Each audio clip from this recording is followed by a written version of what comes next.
Sanskrit, the Deva Bhasha, that is considered sacred. And this journey from the outside to the inside to the sanctum sanctorum, where the deity is considered sacred. So these 5 capsules that you will now witness are indicative of this very theme. The environment being sacred, the temple, the chants and intonations, the language of the chants, and finally, the divine feminine, the deity or Devi, whom all of us propitiate. So this is the theme with which Hariji and I conceptualized this session. I hope you will enjoy this. Thank you.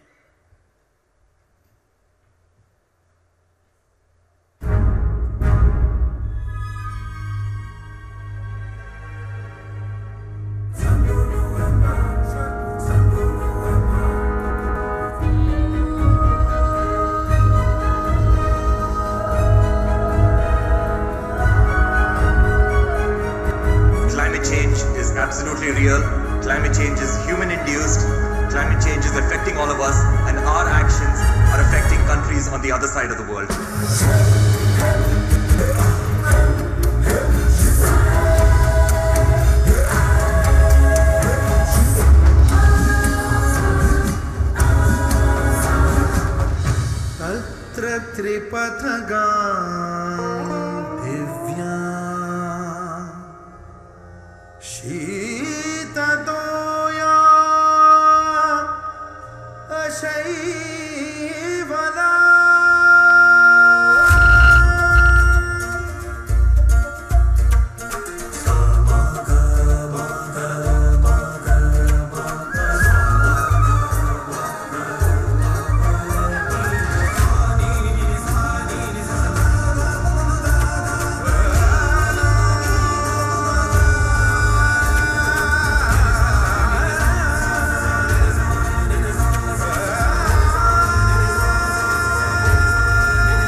Namaste.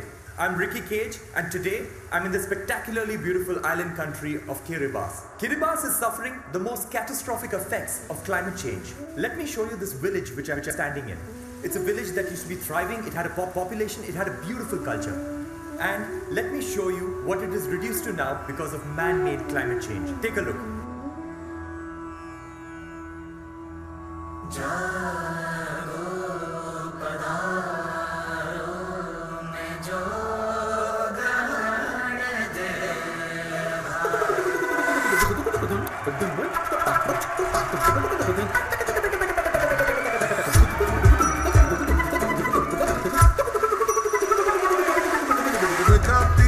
Seize the day, a time to take a stand for the earth. All of us must be gonna make a way.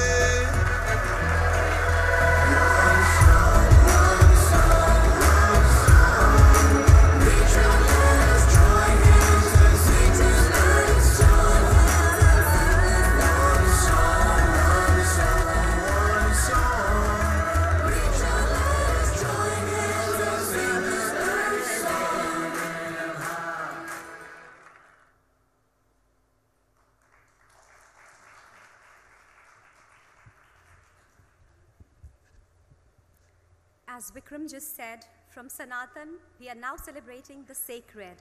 And what better way to do so than by a performance? I welcome Mr. Ricki Cage and his group to give us an insight into the sacred.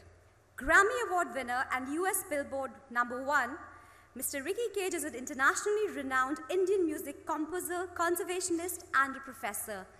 Ricki ji.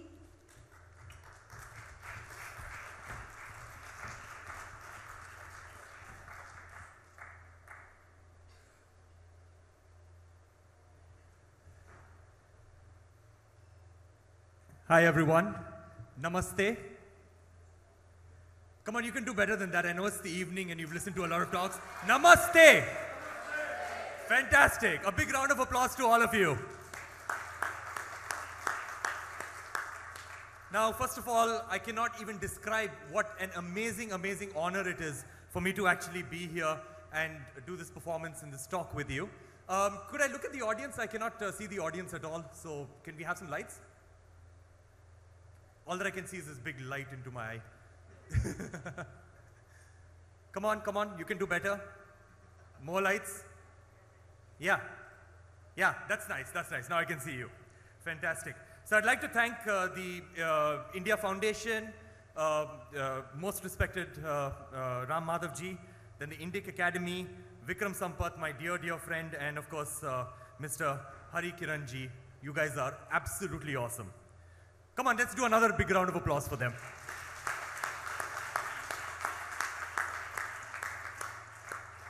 Now, how I'm going to start is that I'm basically a musician, and I make music only on environmental consciousness and to spread awareness on climate change. Now, I'm going to start with speaking about coexistence. Now, when we hear the word coexistence, the English word coexistence, the only thing that comes to our mind is coexistence between different parts of the human race, between Muslims, Hindus, Sikhs, Jews, Jains, atheists, etc. Now the thing is that the reason why this comes to our mind is simply because somewhere along the line, all of us have forgotten that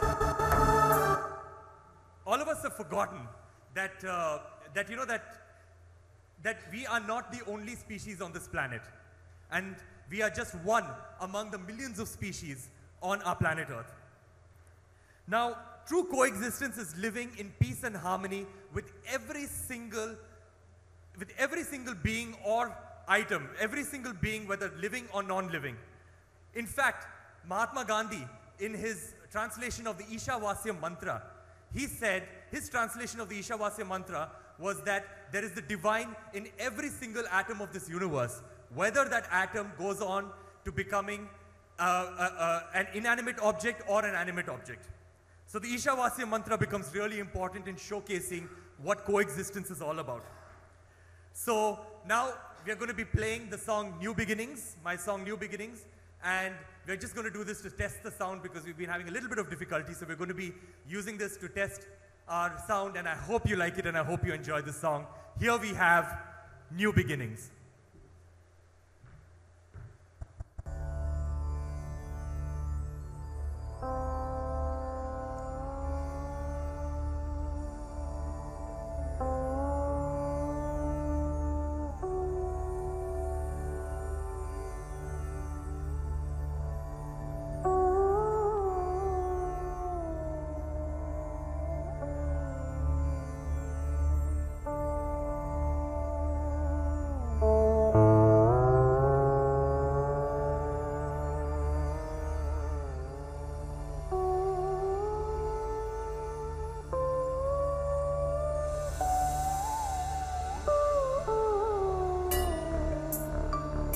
Hai Phong, all the way from Vietnam.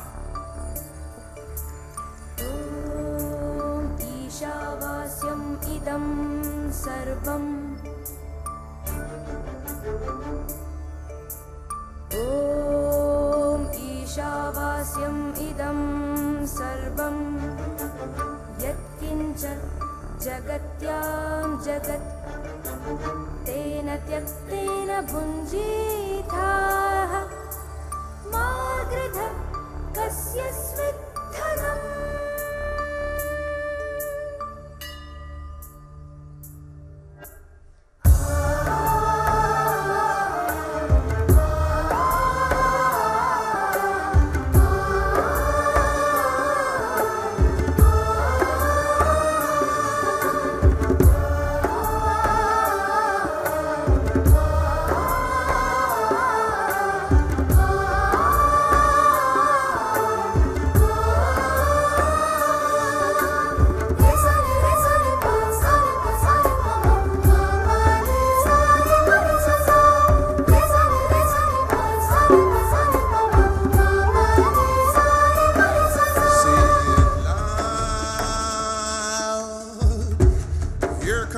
Sound of the new beginning.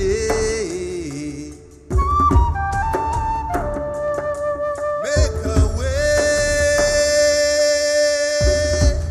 We got the sound of the new beginning.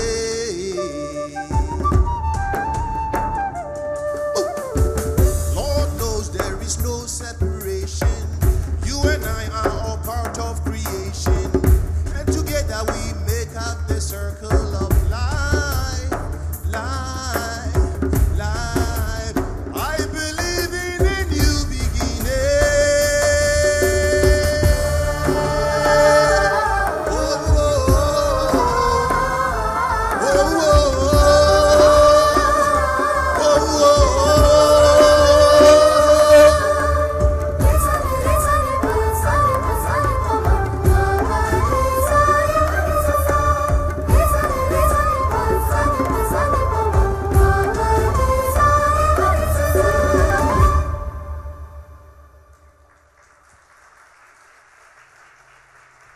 Was that all right for you? Thank you. Now, as I told you that I'm going to take my own sweet time to introduce the next song. I'm sorry for that. So, as I told you, I've always been a musician my whole life, and I've also been a very strong conservationist, environmentalist. And in 2015, after I won the Grammy Award, I was invited by our most honorable Prime Minister Modi ji for a private meeting. My wife and me were invited by him. And of course, I was extremely, extremely honored because with 1.3 billion people in our country, I mean, I was chosen, and that was absolutely amazing. So what I thought was going to be a 10-minute, congratulations and photo op, for which I would have also been extremely honored, ended up being an hour-long philosophical discussion. Now, during this discussion, our honorable Prime Minister asked me that you're a passionate conservationist, and now that you won this big music award, which is the biggest music award in the world, so why don't you just dedicate your life to only making music about environmental consciousness and creating awareness on climate change? Now, of course, this was a huge, huge, amazing career advice given by our honorable Prime Minister, and I had to take it. And that is when I decided that this was the push I needed, and let me dedicate not only my life, but my art to creating environmental consciousness, which is my passion. Oh, thank you. So I went ahead and I made an album called Shanti Samsara, World Music for Environmental Consciousness. And this album featured 500 musicians from over 40 countries, and musicians from countries like, of course, India, United States, Australia, Turkey, Algeria, Senegal, Azerbaijan, all these countries coming together to celebrate our world and celebrate our biodiversity, and to also showcase problems within our ecology. Now, this album, I was very fortunate that our Prime Minister loved the album, and then he personally launched the album along with the French President at the Climate Change Conference in Paris. Now, the Climate Change Conference is the one that Trump pulled out of and made very famous. That is the one, anyway. So now, from that album, we are going to be playing a song about water. Now, water is, in my opinion, is the most important resource in this world. And it's a resource that we have not been treating with respect.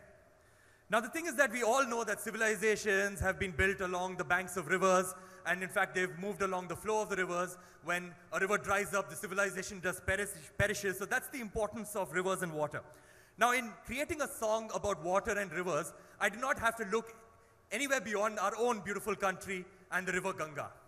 Now, the river Ganga, the thing about the river Ganga is that there are a lot of statistics around it, but one statistic that caught my attention was that the Ganga nourishes the lives of 1/10 of the world's population. Of the world's population. Now, that is amazing. Of course, our population in India itself is very large, so that must be constituting to 1/10 of the world's population, but nevertheless, it's a very powerful statistic. Now, like many rivers around the world, the Ganga is very polluted. What seemed to be always in abundance, now we realize is in short supply, and we need to do something about it. She needs our protection. So here is a song, and on the visuals, you will see the river Ganga, how she flows, and how she is born, and in the Gangotri Glacier, how she flows through all the different states, and how she ends the journey into the Bay of Bengal. And you must have noticed that I'm personifying the river Ganga because she has been personified by the law in India, and I'm very, very glad about that. Here we have the song Ganga.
तत्र त्रिपतगा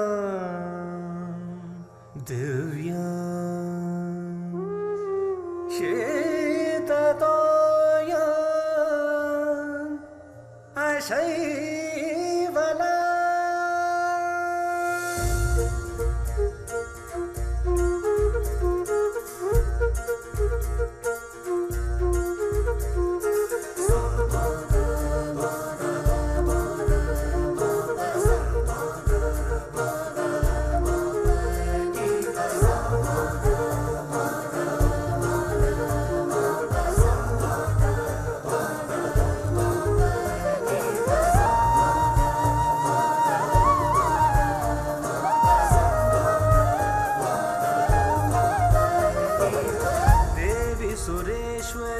भगवती गंगे त्रिभुवन तारिणी तरल तरंगे देवी सुरेश्वरी भगवती गंगे त्रिभुवन तारिणी तरल तरंगे शंकर मौळि विहारिणि विमले मम मतिरास्तां तव पद कमले अलकानंदे परमानंदे कुरु करुणामयी कातरवन्द्ये तव तटनिकटे यस्य निवासः खलु वैकुण्ठे तस्य निवासः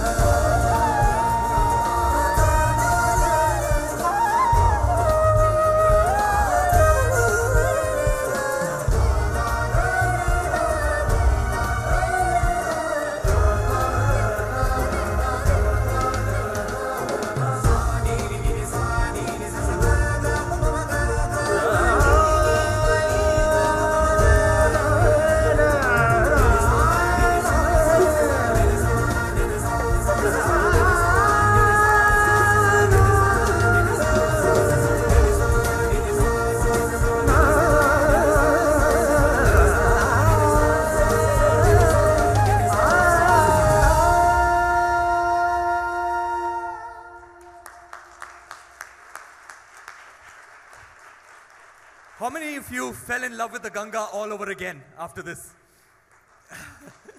Thank you. That's the power of music, and that's why I'm in love with music so much.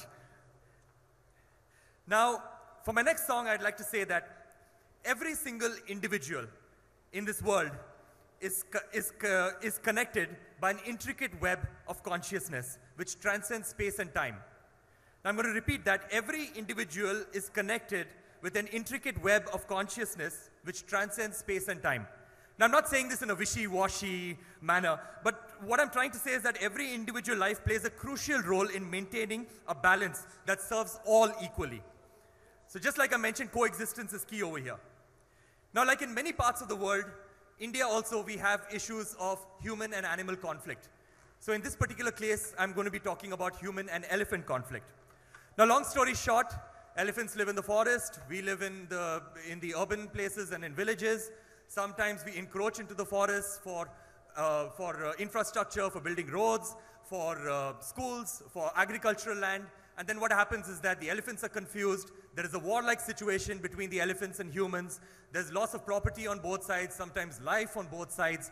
And this ends up becoming a warlike situation. Now, as a result of growing human populations, and the fragmentation of elephant habitat, human-elephant conflicts have replaced poaching as the major cause for elephant mortality. For lack of a better way to explain it, basically poaching is not as big an issue when it comes to elephant mortality than human and elephant conflict. Now, this particular video and the song that we're going to play for you is about this girl called Suprita. Now, she was a 10-year-old girl. She would go to school. She would walk from a village to school. And as you know, it's very difficult, first of all, for a girl to actually go to school. So the thing is that, so she managed to go to school. She was walking to school one morning. She lived on the periphery of a forest. She had to pass through the forest, and she was killed by an elephant. Of course, there was outrage. Justifiably, there was a humongous amount of outrage. And then the authorities asked and ordered for the capture of the elephants. Now, of course, it's amazing that they did not shoot down the elephants because India has got the best wildlife conservation laws in the whole world. Let's have a round of applause for India about that. So the elephants were not killed, obviously, but then they were captured. Now, of course, that seems like a humane and a very logical solution. Let's just capture the elephants and let's relocate them. But that capturing and relocation itself is a very, very excruciating and painful process for not just the elephants, but the humans involved too.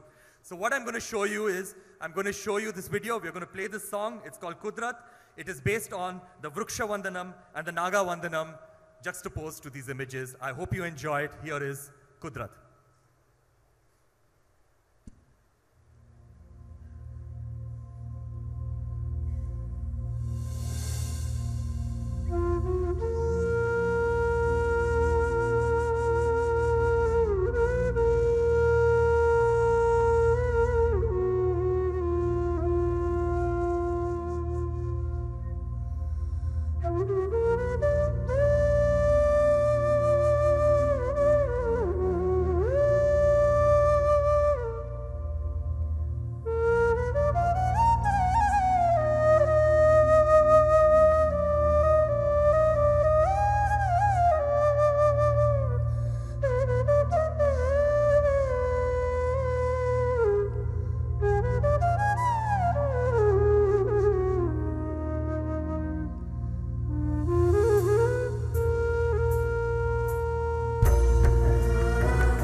These are the animals that we pray to.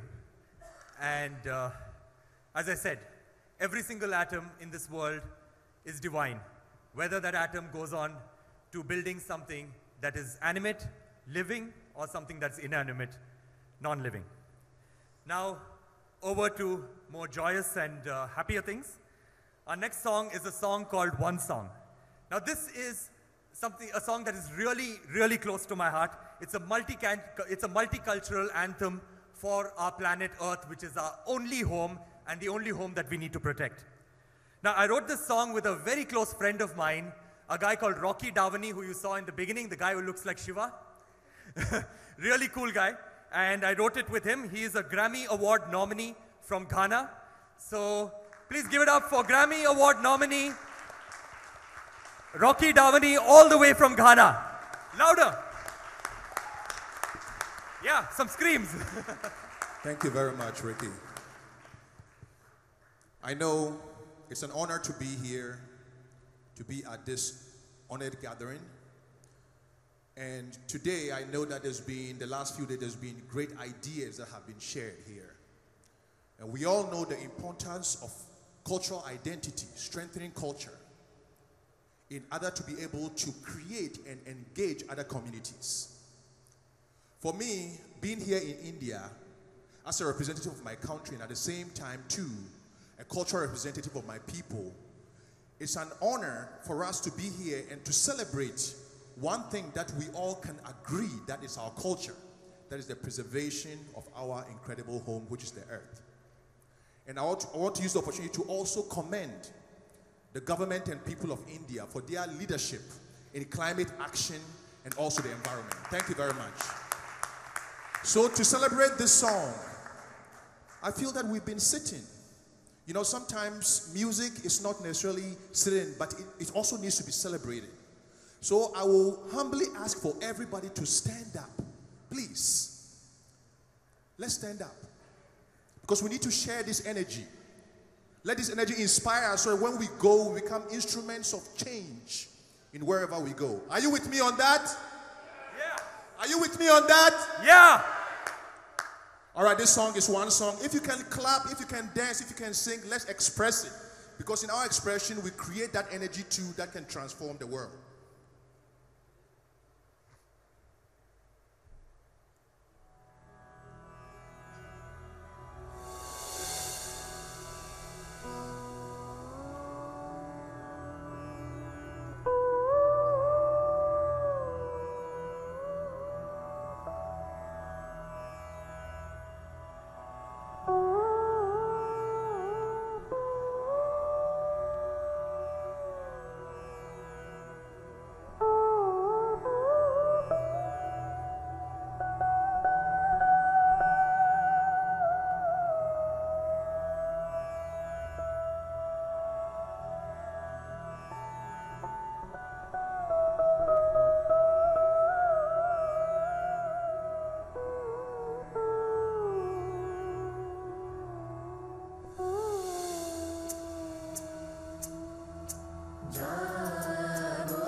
Let me see your hands in the air, everybody. You know, if you can clap, please.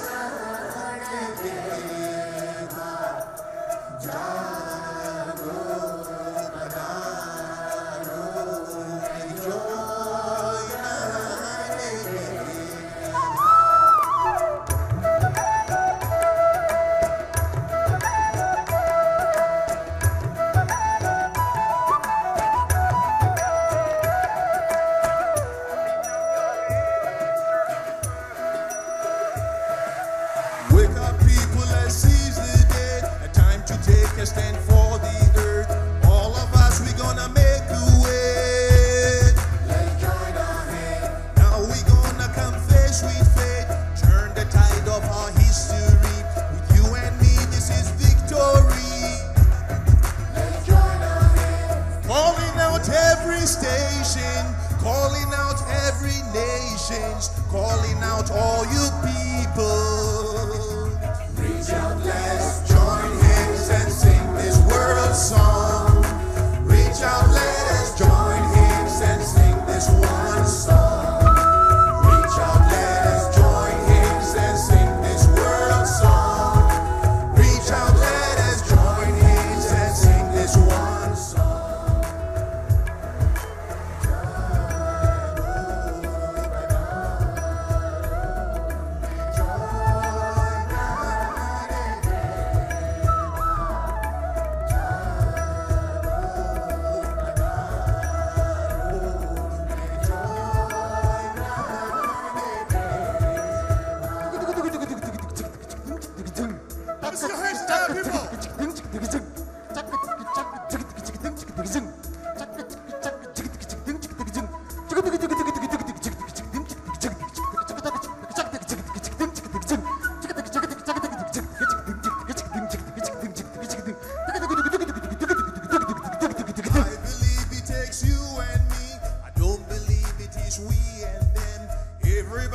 has a role to play. Let's join our hands. If we get it together, we set a new course forever. This could be our only chance. Let's join our hands. Let's clean out the dirty oceans, reignite their devotion, stop their hope erosion. Come on, everybody. Reach out, let's join hands and sing this world song. Reach out, let us join hands and sing this one song. Reach out, let us join hands and sing this world song. Reach out, let us join hands and sing this one song.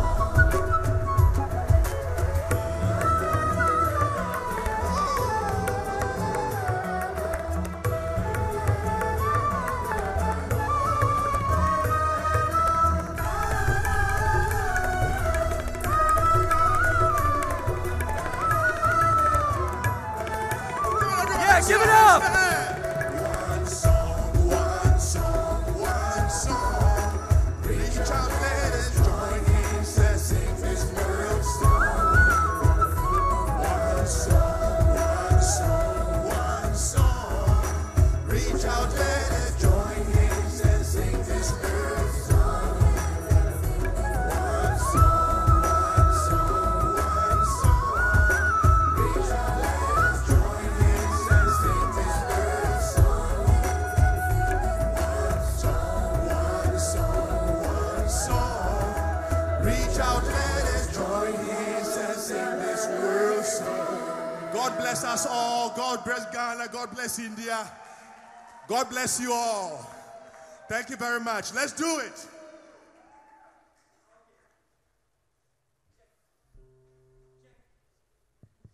What happened? Why did you turn off my mic? Anyway, fantastic. Another round of applause for Rocky. And the wonderful dancer. Now, I wanted to ask you a simple question. Who here loves our country? So shout if you love your country. Yeah!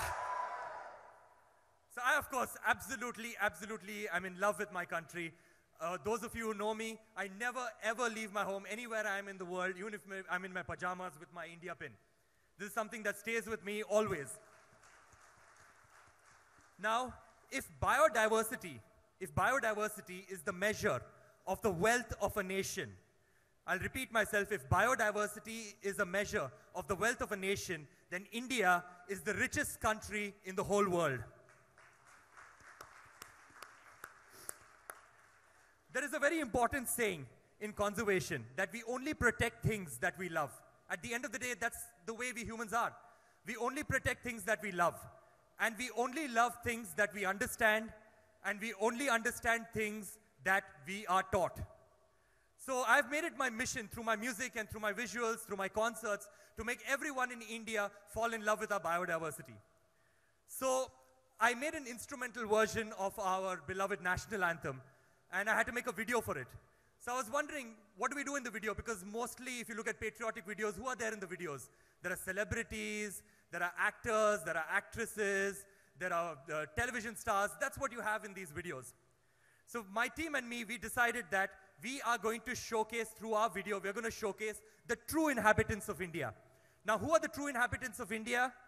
The wildlife and the forests, because they have lived on our land millions of years before we humans have ever set foot in our country. They are the true citizens of our country and we need to protect them. So here is our version of the national anthem with the showcasing the true citizens of our nation. If you would please indulge me, let's rise for the national anthem.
while you are standing, I wanted to say we all spoke about leadership today. This is what I'm going to conclude with. We all spoke about leadership today and yesterday and the day before that.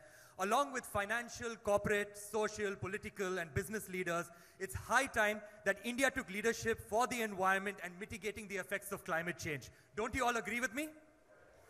Because nobody else is taking leadership. We need to take leadership. So please repeat after me. I need all of you to take this pledge with me. Repeat after me. I pledge to protect my planet. I pledge to coexist with nature. I will not waste our natural resources. Every day I will work hard to make this world a better place. I will be the change I want to see. A big round of applause to all of you. Thank you so much. Have a great rest of the day.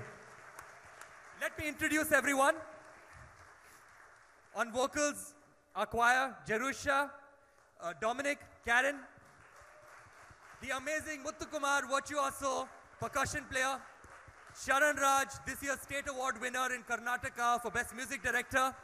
Amazing, amazing guy. Chetra, my longtime collaborator, brilliant, brilliant singer. Rocky Davani, I've already introduced him, amazing. Hai Phong, all the way from Vietnam, superstar Dan Bao player. It's a single-stringed instrument, and she's a superstar from Vietnam. Vari Jayashri, the flute is my favorite instrument, and she makes it even more my favorite instrument. My musical director, Vanil Vegas, at the back. You'll have to strain your necks to see him. Nishant, my administrator. Varsha, my everything, my life, my wife. Thank you so much. God bless.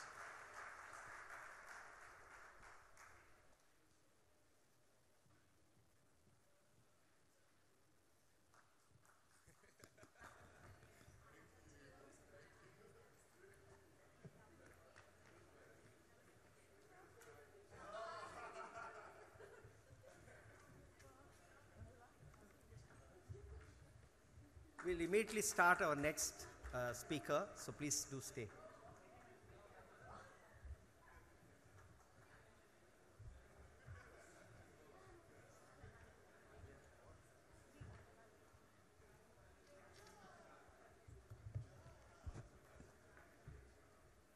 सबके सुख की कामना करने वाले उत्सव प्रेमी लोग जब उत्सव मनाते हैं तो सारे विश्व के साथ मनाते हैं. इसका अप्रतिम उदाहरण हमें अभी रिकी जी ने दिया था.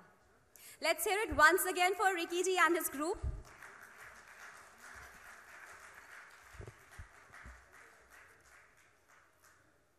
Vikram spoke about the sacred, the environment that we consider sacred, and now the temples. Anyone who's fortunate enough to experience Indian temple architecture is bound to exclaim that it is nothing but poetry in stone. We are fortunate to have amongst us Dr. Chitra Madhavan, a scholar of repute, who is a recipient of 2 postdoctoral fellowships from the Department of Culture, Government of India, and the Indian Council of Historical Research. I said fortunate because she will be presenting a talk on poetry in stone, Indian temple architecture. I request Dr. Chitra to please be on stage.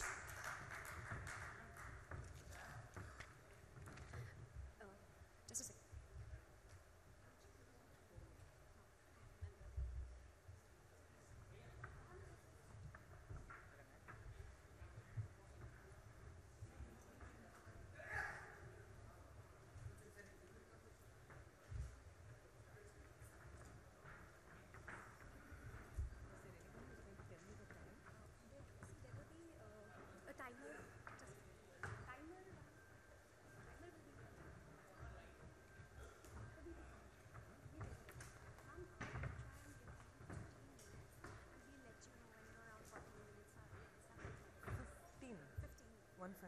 Make it 18.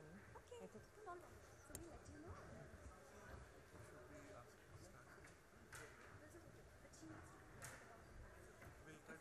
If you can get it there, give it. But if not, otherwise I'll come in. Oh, wonderful.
can I have the lights off, please, because it has to project better? A very good evening to all of you. It's my privilege and honor to be here amongst all of you this evening. My very sincere thanks to Ram Madhavji and Harikiranji and my good friend Vikram Sampath. I have all of 15 minutes to go through 2000 years of temple architecture. Mine is a most unenviable position, but I'll try to do my best. You see, we have no idea when temples started being built in India, but we do know that the earliest temples were made of what we call perishable material, out of wood or out of brick supported by metal. And then from, I need the projection, please. And stop the time. Okay. Because this keeps on clicking. So, no, please don't run it, pause it. And when I say next, please change the slide. Yeah, stop here. So, among the earliest we know of religious structures is this one in Barabar Hills in Bihar. This was meant for a group of people called the Ajivikas and belongs to the 3rd century BC, to the time of Ashoka. I need the pictures, please. And I need the pictures to be projected here, please. Okay, so this is a cave temple that is dug into very, very hard rock. This is granite. And this they have done in the 3rd century BC in the Mauryan times. Next. So this is how the cave actually looks. It's meters deep inside. Next. It's not an easy thing to do when you don't have the sophisticated machinery and the tools that we have these days. Look at the facade. Look at the outer part of the cave. Next. And this is exactly how it looks. You see those little things sticking out there at the outer part of the cave are meant to replicate wood because they were coming out of the timber tradition and into the stone tradition. Look at the layers that they have from the outside going inside, made with the basic tools possible, a hammer and some chisel or whatever. Next. Next, please. We need next. So this is how it looks. And these are the minutest carvings on granite. This is 2,300 years ago in India. Next, please. Next. Keep going. Now we come to Sanchi. It's very well known. I'm showcasing Buddhist architecture here. This was a stupa that was originally done by Ashoka, but then later a dynasty called the Shungas came along and they rebuilt it. Next, please. What this stupa, the Mahastupa in Sanchi, is really known for are its toranas. These are the 4 entranceways. All this is made of sandstone. Next, please. And these are amazing, amazing architectural skill. And there is a particular inscription on one of the toranas of the stupa of Sanchi that says that these carvings were made by ivory carvers of a place called Vidisha. So the intricacy brought into ivory carving was brought into stone over here. Next, please. This is how the Sanchi toranas look. Next. Keep going to the next 2 slides. You can see the intricacy and all of the jatakas and the life of Buddha are carved over here. Next. Next, please. Keep going. This is how it looks. Next. We go to Ajanta, also Buddhist in nature. The caves having been dug out, scooped out of that volcanic rock between the 2nd century AD and approximately the 2nd century BC and the 5th century AD. Pass through the next few slides fast. Won't they enlarge by themselves? Because I'm running out of time desperately. So this is the horseshoe formation of the volcanic rocks caves in Ajanta. Keep moving, please. So these are divided into 2 sets, some of the chaityas where they prayed and some are the viharas where the Buddhist monks lived. Slide, please.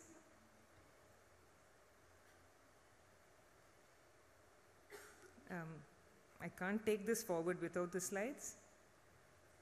Okay, now we are coming all the way. We have skipped 5 slides. Please, can I go back? Back. This is not helping my presentation at all. Back. Please stop here. Okay, we are going to a place called Badami in Karnataka, ancient Vatapi, which was the capital of a dynasty called the Chalukyas. Next, please. So there are 4 caves in Badami, amazing caves carved into sandstone rock. Next, please. I would like you to see this particular sculpture. Next slide, please. This particular sculpture of a huge Nataraja. I want you to see how his forearm comes out of that rock. Now, this has been done directly on the wall surface, and the sculptor, the anonymous sculptor who made this, didn't have any opportunity for making a mistake. Had he made a mistake, the whole thing would have gone out. But you can see that you can put your hand between his hand and his body over here, and the top left hand, the middle left hand is also sticking out of the rock. So this is a 3D image that this sculptor has created in the 6th century AD. Next, please. This is a cave temple, another cave temple in Badami. Next, please. These are the pillars. You know, today we so easily use the word handmade, handmade paper, handmade this, handmade that. What is this? This is handcrafted by the hands of anonymous sculptors. Next, please. This is how it looks. You're chipping into hard rock. You don't even know where you're going because there's only that hard rock in front of you. They don't have a ground plan. They can't build like this. So we're going millimeter by millimeter, centimeter by centimeter, and creating such outstanding things. Next. And this is on the ceiling. You know, we talk about great artists like Michelangelo and others. I'm not a detractor. Theirs are also great pieces of art. But then this man was doing this on the ceiling. He must have had a scaffolding like this, lying down on his back and carving something like this, with all that dirt and dust and stone falling into his eyes, and he hasn't left his name behind. That's the Indian tradition.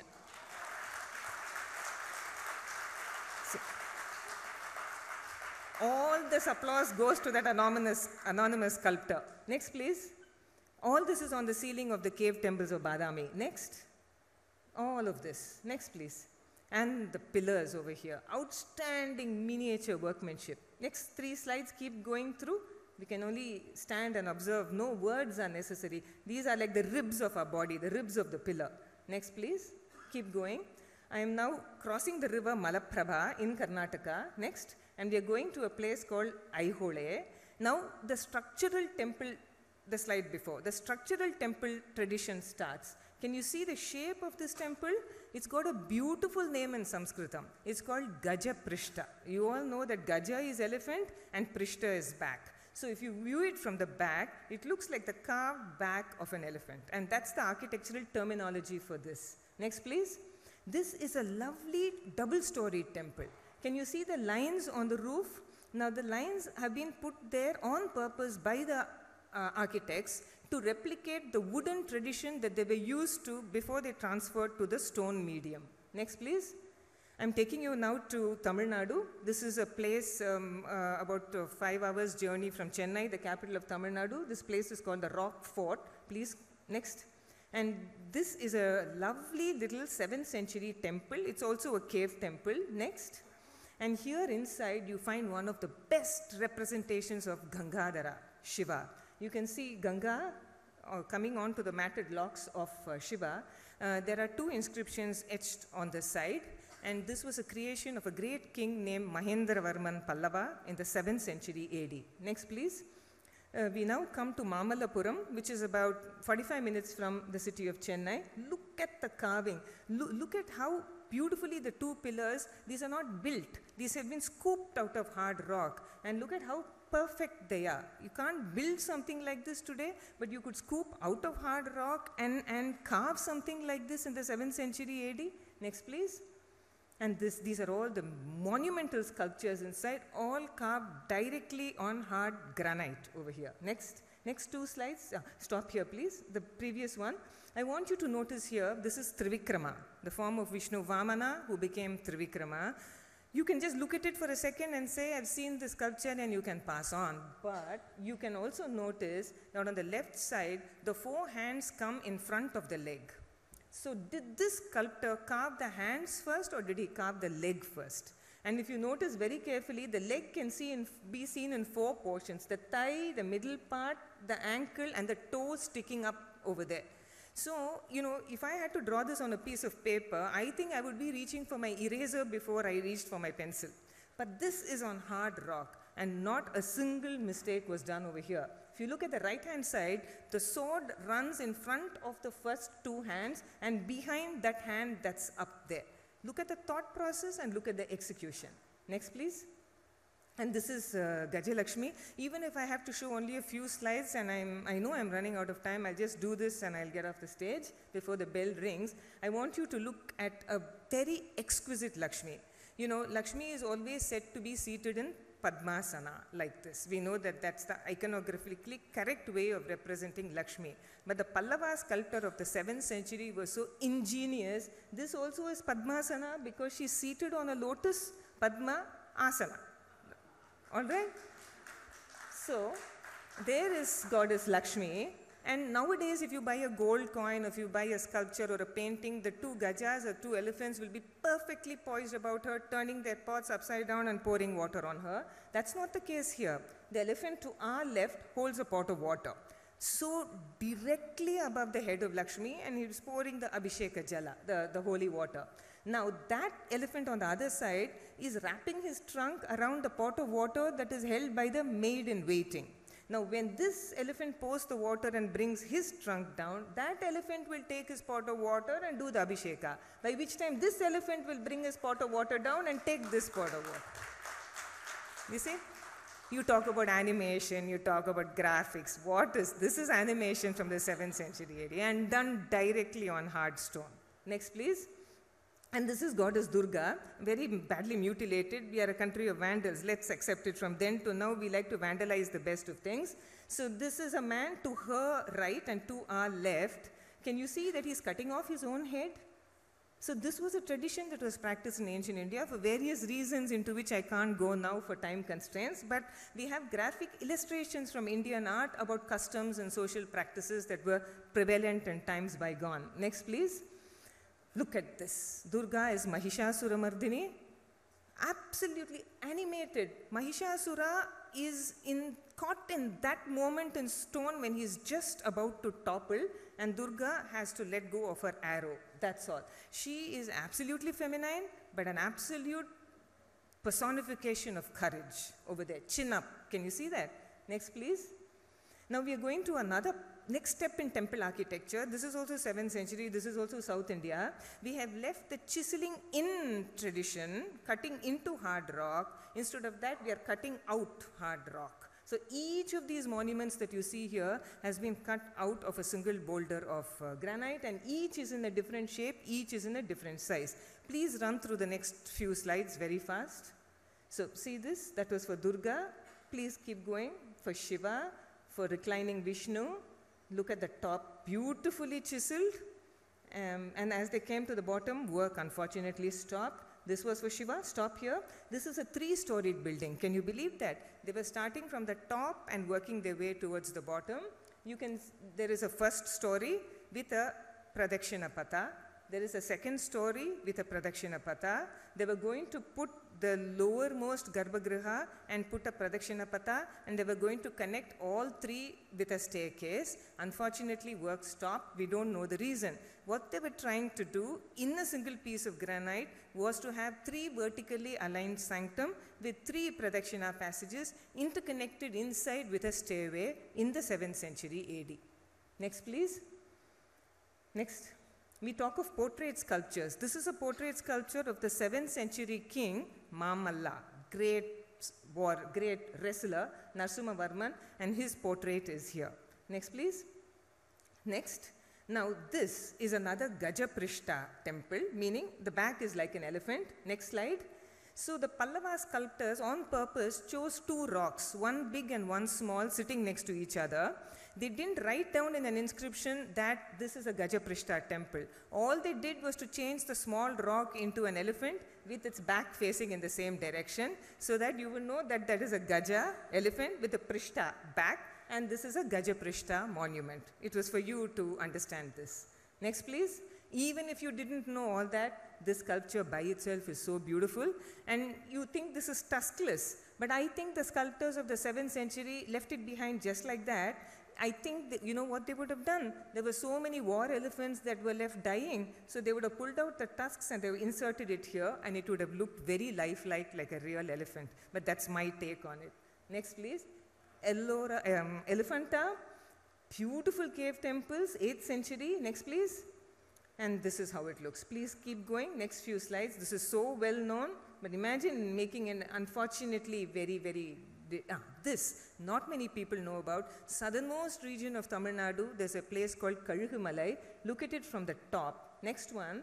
What they did in the 8th century was like to slice that mountain, like maybe we would slice a piece of cake into trenches, 3 trenches. Next. And next, in that trench, they created this. So this is a monolithic. Don't you think this is absolutely amazing? Next, please. So this is how it looks when you see it separately. Next. And this is how it looks when you see it from the top. This also has not been completed. Next, please. And this is how it looks when you see it from this side. A phenomenal amount of work has been done over here. Next. Next, please. Please keep going.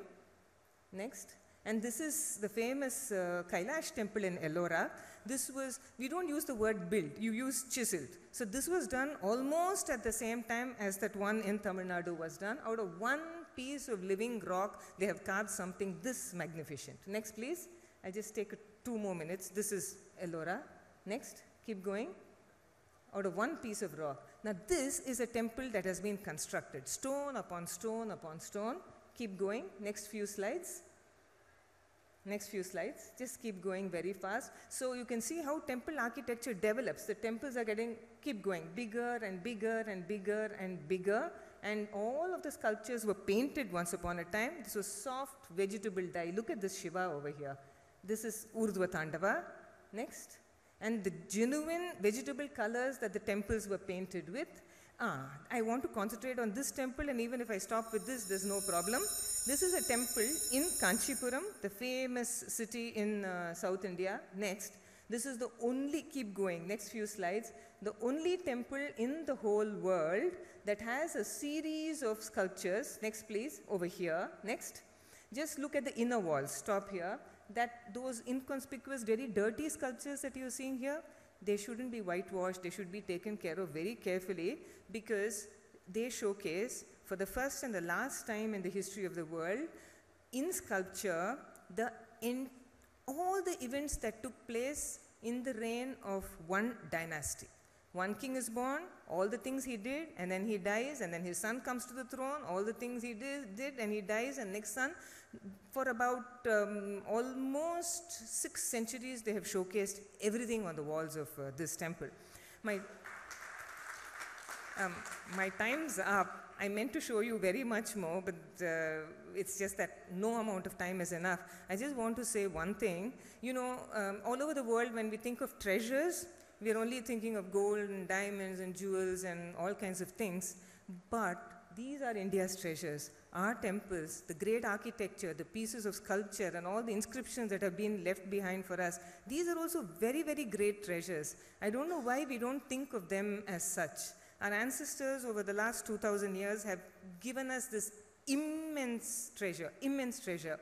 All we need to do, it's very simple, all we need to do is to take care of it and pass it on to posterity, because this is the inheritance we have, and this is the inheritance we have to take forward. Thank you very much.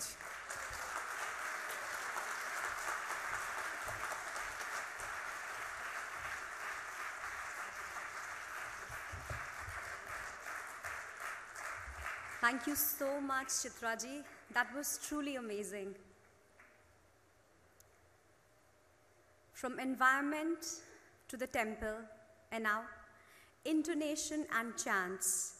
Even as we hear these words, our minds conjure the image of centuries of Indic traditions across various Indic faiths. Dr. Vamshi Krishna Ganapati is amongst one of the few scholars who have attempted to study and analyze the Chatur Vedas. So who better than him when we assemble here to understand and celebrate this essential element of our culture? I invite Dr. Vamshi Krishna Ganapati and his team of Vedic scholars to come on stage. Namaskar.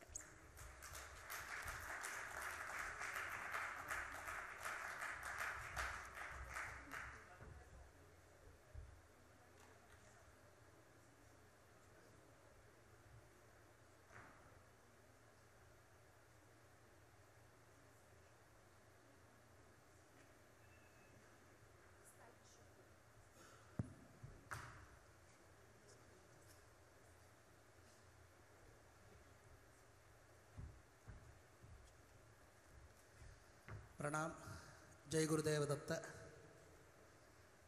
I have been invited to give a glimpse of the Swara system, how it works, why it is required, and how it is harmonious and soothing.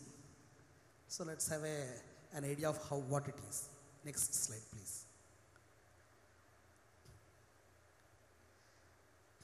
Actually, we are working on a project, SGS Vedanidhi Academy, which is also in providing many analytical tools and academic search tools for the academic scholars as part of the Dattapeetham's initiative under the guidance of our Guruji Shri Ganapati Sachidananda Swamiji.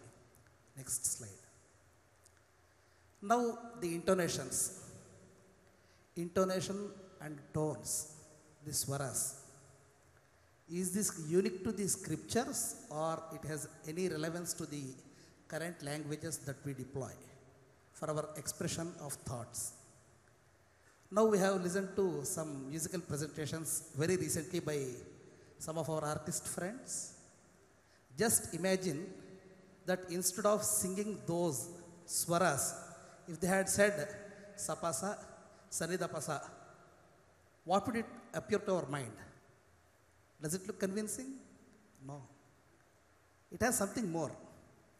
In our literature and in our Shabda Shastra traditions, we have 4 sorts of interpretations. Vachyartha is the direct interpretation. Please come up. If I say this, you will automatically come up here. The second one is Vyangyartha. Without actually asking you to do something, I am conveying it indirectly. That is the indirect speech, which is called the Vyangya Artha. I will just give one illustration. One gentleman wanted to sit here. I never asked him to not sit here, but I said, this is reserved for an invitee. Immediately he understood it. That means I have conveyed my meaning without direct speech, indirectly I have conveyed it. The third one is the Lakshyartha. Lakshyartha means, it's as simple as this. In our Sanskrit traditions, we call it Gangayam Ghoshaha. Where is your village located? If I just ask this, they will say this, it's somewhere in the Ganges.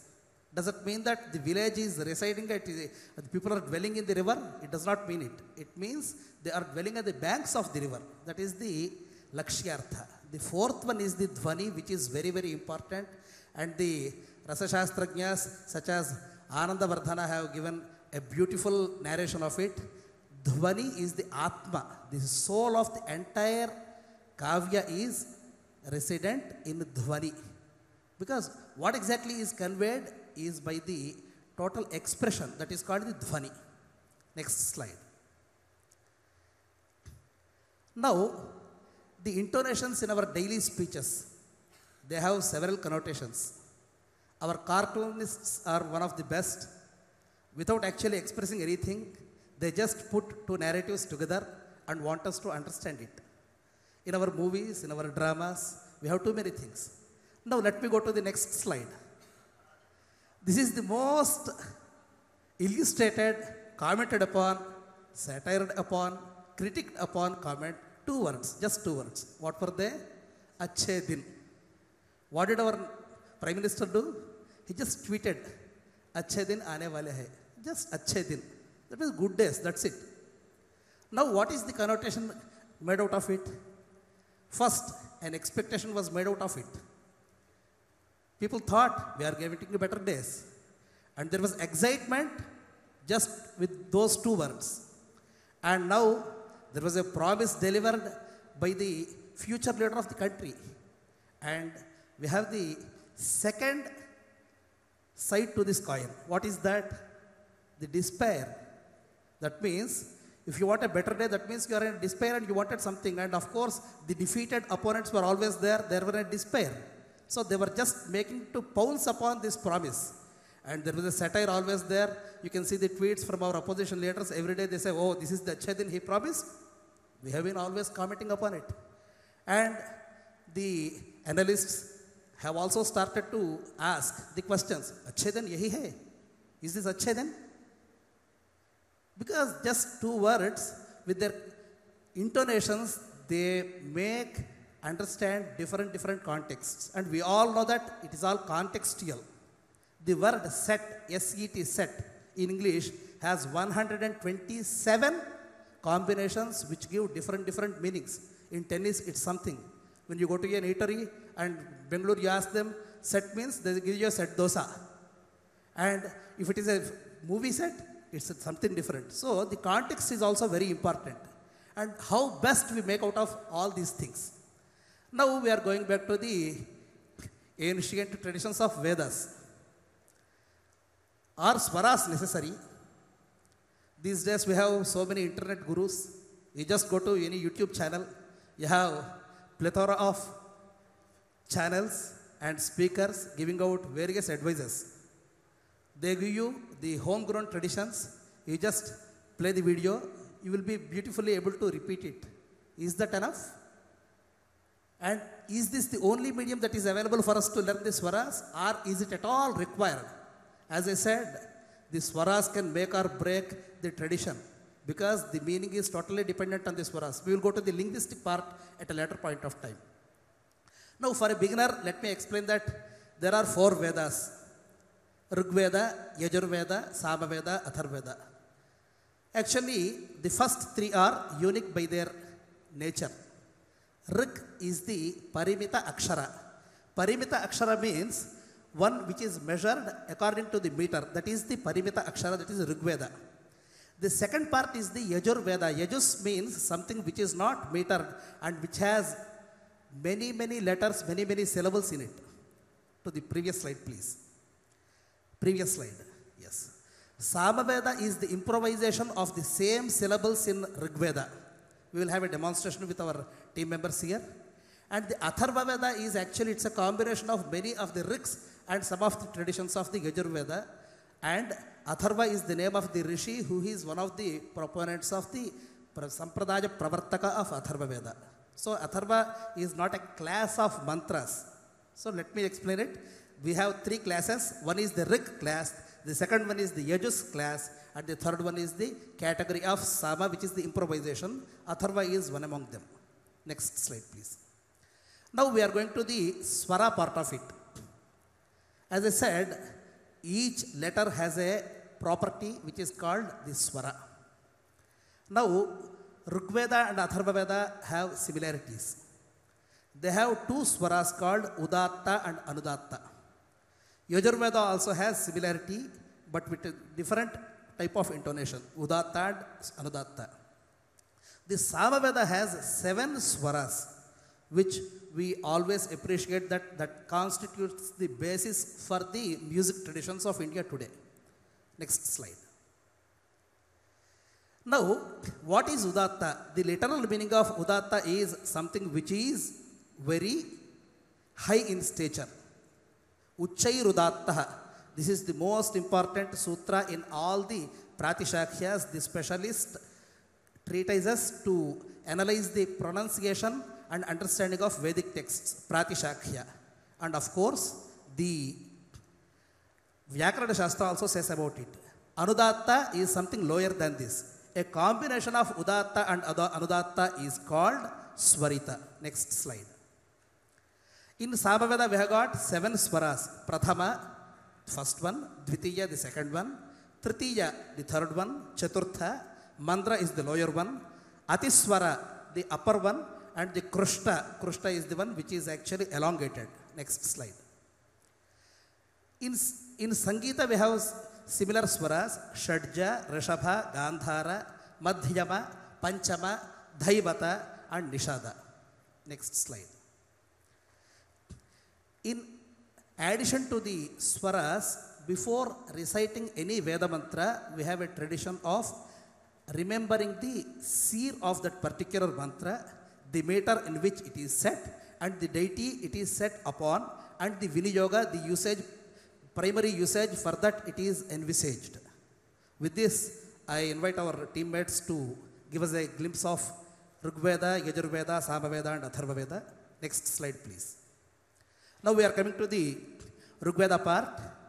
This is the Sindhu-Dvipa Rishis envision.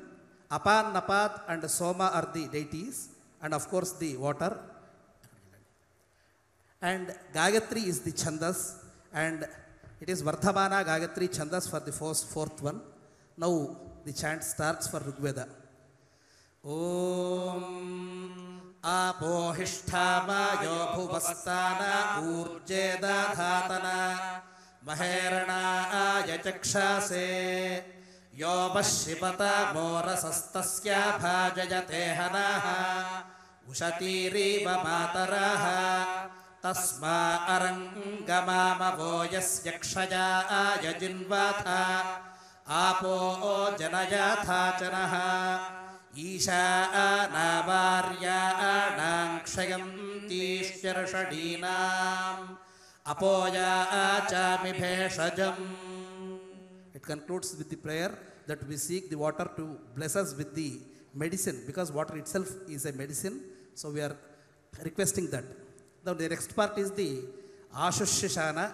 This is the Aprataratha Sukta in Trishtup Chandas. Indra is the deity. Yajurveda sample. Om Ashushishano Vrushabhona Yudhmo Ghana Ghanaha Kshobhanascharashadinam Sankramdano Nimisha Eka Virashatagum Sena Ajagat Sakamindraha Sankrandanena Nimishena Jishnuna Jitkarena Dushchikavanena Dhrushnuna Tadindrena Jayatatatsahatvayudho Nara Ishuhastena Vrishna Sa Ishuhastai Sanishangibhirvashi Saggasrashta Sayudha Indro Ganena Sagum Srishtajitso Mapa Bahu Shardhyu Urdvadhanva Pratihita Bhirasta Bruhaspate Paridigaratena Rakshoha Mitragum Apavadhamanaha Prabhanjan Sena Prabruno Yudha Jayam Nasmaka Medhya Vitarathana. Here we have utilized, deployed Anudatta, Udatta and Swaritas. Now let us move to Samaveda.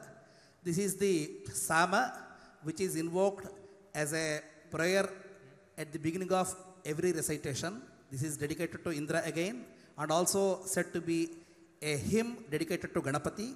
Urukshaya is the Rishi, and it is on his name it is named as Aurukshaya. And Trishtup Chandas is the basic meter. And let us understand that each Sama is improvised upon the Rik. Now we request our Samaveda scholar to chant the Rik alone. Now the Sama variant of it. Om Adardarut Samasrujo Vikhani Tvamarnavan Badbadhanan Aramnaha Mahantabin Draparvatam Viyadvaha Srijadha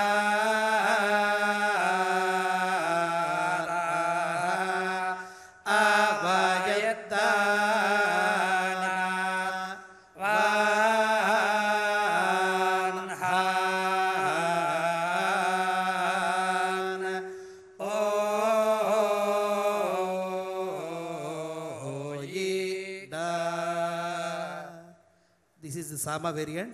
Now we are going to the last part, that is the Atharva Veda, which resembles the Rigveda again. This is again a prayer dedicated to the waters, the Abdevata, Jaladevatas. Sindhudvipa is the Rishi, and Atharva is also the Rishi. And this is set in Gayatri Chandas and Pankti Chandas. Om Shanno Devi Rabhishtaya Apo Bhavantu Pitaje Shayyorabhisravantu Naha Apsu Me Somo Abravidantar Vishva Nibheshaja Agnincha Vishvasham Bhuvam Apah Prudita Bheshajam Varu Thantanve Mama Jyokcha Suryam Drushe. Next slide. Now, what is to be the volume level in which the mantras have to be chanted? Here we have got three levels. The first one is the Pratasavana, the lower level, mandrasthayi. The second one is the madhyamasthayi, the medium level. And the top one is the tarasthayi. And it is aptly named as pratasavana is the starting one, the starter for the day. Madhyandina savana is the one which is in the noon, mid-noon. Next slide. Tarasthayi is the tritiya savana, the last part of the night. In the yajnas, the ceremonial chantings, the tritiya savana happens in the night or in the V hours. That is the traditions for the swaras. Next one. Now, we need to understand the difference between two swaras. Why can a swara be replaced with something of our choice, as the improvisation that happens by some of the composers? That's very important to know. I have been listening to these questions. Now, why can't I come up with something which is better than the existing system? Now, for that to understand, we need to have an analysis. There is something called lakshya and lakshana. Lakshya is something which is already there. Lakshana is the one, the coding structure to analyze what is there. Every language and every civilization has the same problem. First, the constitution never happened. Actually, there were too many things and we have codified the structures. Similarly, Hindi did not overnight it appear. Even Telugu language did not overnight appear. Neither the Maharashtrian. The people were speaking those dialects and a lateral attempt to codify it happened. So similarly in Sanskrit we have got two sets of words which is called the Kridanta and Tadhitanta. And these are the Pratipadikas. Again, I don't have time to explain more about it. And we have the compound words which are very important. The compound words, they are actually magnificent for many reasons. If I call Bharat Mata Ki Jai, I ask you, what is Bharata and what is Mata? Can someone explain about it? Bharata seems to be person of the, it's the name of a person, and probably upon that person the land might have been famous. And what is the connection with it to Mata? Bharataske Mata, Bharate Mata, Bharatat Mata, Bharatena Mata, and Bharataha, Bharataske Mata, or Bharataha Mata Geske Saha. We have got several ways to explain it. And in English we can say that a mother of Bharata, or actually the word Mata itself has two meanings. Mata is the one who measures. Mata is the one who gives birth. And how is it related to Bharata? For that we have got two or three important things. Due to the time constraint, I'll just give you two things. In the second part you can see that Tatpurusha, Bahuvrihi and Dvandva. Tatpurusha is the combination of two words where the lateral part has more prominence. Uttara Padartha Bahuvrihi. Uttara Padartha Pradhanaha Tatpurushaha. Bahuvrihi is the Anya Padartha Pradhana. This might seem little unfamiliar to you, but you know it very well. If someone asked, who is Trishulapani? You will say it is Shiva. Who is Chakrapani? You say it's Vishnu. What is Chakra and what is Pani and what is Vishnu? Is there any relation? It is called Atadguna Samvijnana Bahuvrihi. That means neither of the words are present in the connotation. Chakrapani means one who has a discus in his hand. That is Chakrapani. So that is the meaning. Now let's go to the next stage. Now there is a very famous Indra Shatrar Vardhasva. Actually this is a legend. Once there was now we have the spy system here. There was something similar in the Devasara Samvada and Devadanava Sangrama. What exactly happened? There was one gentleman called Vishwarupa. He was the son of the Tvashtra Prajapati.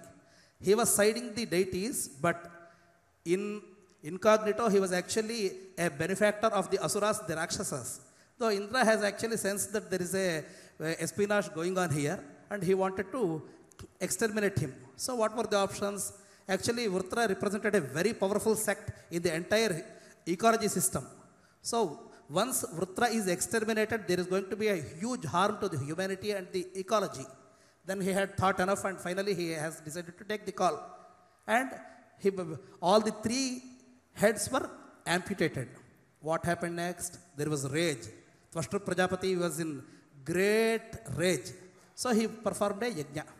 What was the yajna's name? It's an abhicharika karma, one which is actually out to annihilate the Shatru, the demon, and he wanted to exterminate Indra himself. So what was the yajna? He has called Swahendra Shatrar Vardhasva. Indra Shatrar Vardhasva. Please listen to this swaras carefully. Indra Shatrar Vardhasva. Indra Shatrar Vardhasva. the stress on the second one, Indra Shatruhu. What exactly is meant by that? Indraha Shatruhu Yasyasaha Indra Shatruhu. Actually, in simple Sanskrit terms, it means one who has Indra as his enemy is Indra Shatru. But not according to the Vedic system of linguistics. Shatruhu means annihilator. It's not the enemy alone. One who has Indra as his annihilator, as his conqueror, that is what is meant by the Indra Shatru Vardhasva. That means instead of invoking the deity who can conquer Indra, he has actually supposed that Indra should be the conqueror of his son. So the meaning has totally, you see the right one, Indra Shatruhu, that should have been the actual meaning. Indra Shatruhu, that is the Antodatta. Instead of that, he has done the other thing. So the swara is very important. This is one. Please go to the next one. It's very short. Now Andha. Who does not know Andha? Andha is always means something blind. But Veda has two systems. Andhaha yadadvaryuho anagna vahutinjuhujat andhodvaryu. If the advaryu is doing the homa where there is no fire, he is bound to be blind. Andhaha means blind. But drape andha saspate, when I say this, andhaha means that is annarasa, the food. So by changing the swara, the meaning is totally changed. Instead of getting food, you are actually opting to be blind. This is the next one. Now, te means actually namaste. We all say this. Namaste, what does it mean? Obeisance to you. But te also means they. When it is chanted te, that means they. But when you say te, that means to you, for you. The next one. Ma, very important. Ma means Lakshmi. Ma chandah prama chandah. Ma also is the meaning of name of a chandas, a meter. And when I say ma higumsi, when I say this, ma means don't, no. Pahi ma'a, when I say this, pahi ma'a. When it is intonation of anudatta, it means it is me. Please protect me. When I say udatta, ma higumsi means don't violate me. Don't make me suffer. Next slide. Similarly, we have got the grammatical prajanagati, prajanajati. When you want to indicate a compound sentence which has a akanksha, that means you need to explain further. The second one is used. Or if it is a definitive affirmative one, prajanagati, that's the second one. Next one. Now, I am concluding with this small thing. This is from Paniniya Siksha, also oft repeated in other Sikshas also. Mantro heinaha svarato varnatova mithya prayukto natamarthamaha. Next slide. Mantra does not convey the meaning if recited without a swara or with an altered swara. Next one. Savagvajro gajamanam henasti yathendra shatruhu swaratoparadhat. Next one. The altered mantra, the next slide please. Incorrect usage will result in wrong connotation and it would be detrimental to the practitioner as in the case of Indra Shatru, the Tvashtra Prajapati. Next one. Then what is the recommended usage? Sutirthat agatam yaktam swamnayam suvyavasthitam suswarena suvaktrena prayuktam brahma rajate. Next one. Correct usage of the syllables with the right intonation will yield desired benefits to the practitioner and the listeners. That's very important. Last one. So, this is my prayer to the Almighty, and we all get to utilize the proper mantras in proper format by the practitioners who recite it for us, or when we recite it ourselves, for us either at the home or the temple, so that we all get the common benefit in its original pristine form. That's our prayers. Thank you.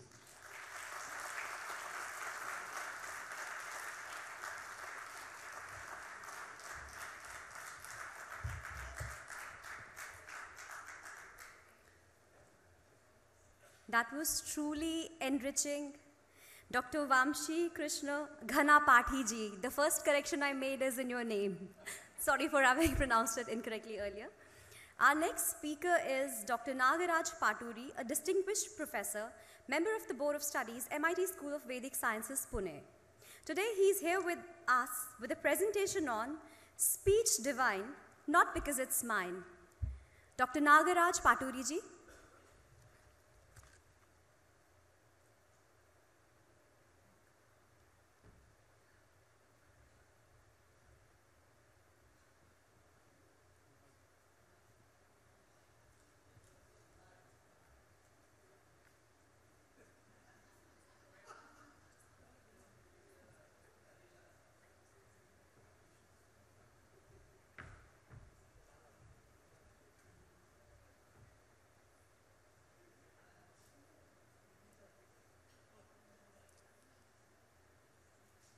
Namaste. Angikam bhuvanam yasya vachikam sarvavangmayam aharyam chandrataradi tam vande satvikam shivam. I was asked to speak on the sacredness of the language Sanskrit, and Vikramji asked me to give an interesting title. I thought this is interesting. Speech divine, not because it's mine. Is it interesting? The provocation I wanted to do was that the conclusion that Sanskrit is a sacred language is not a subjective one. It's not a narcissist statement that I make. I like me, I like my language, I like my place, so Sanskrit is sacred because I like it, because it's my language. No.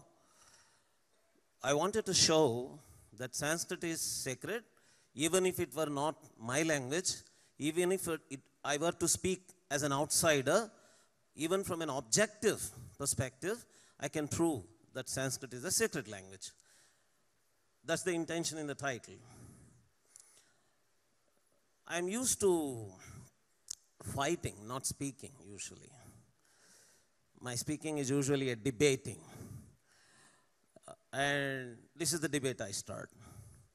When I say Sanskrit is divine, it is a speech divine, not because it's mine, the Purva Paksha usually is, okay, you say it's not because it's mine. Is it yours? Is it mine really? Is the question. So the answer is yes. If it is not mine, whose else is it? Now the claim from all the people all over the world, from outside India who study Sanskrit, Indology and Sanskrit sources, Vedic sources, is that it is theirs too. It is ours too. We have every right to make comments. We have every right to poke our nose in these affairs and make our comments.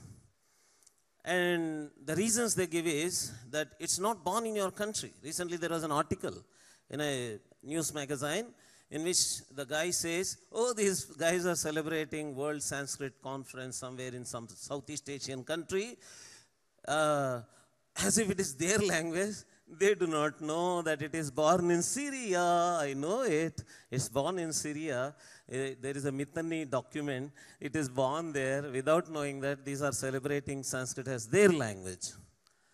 So this whole debate goes to this AIT, OIT, Aryan invasion theory, out of India theory, and all that. Recently I started saying this. Okay, this whole AIT, OIT business keeps going. But let me ask one question.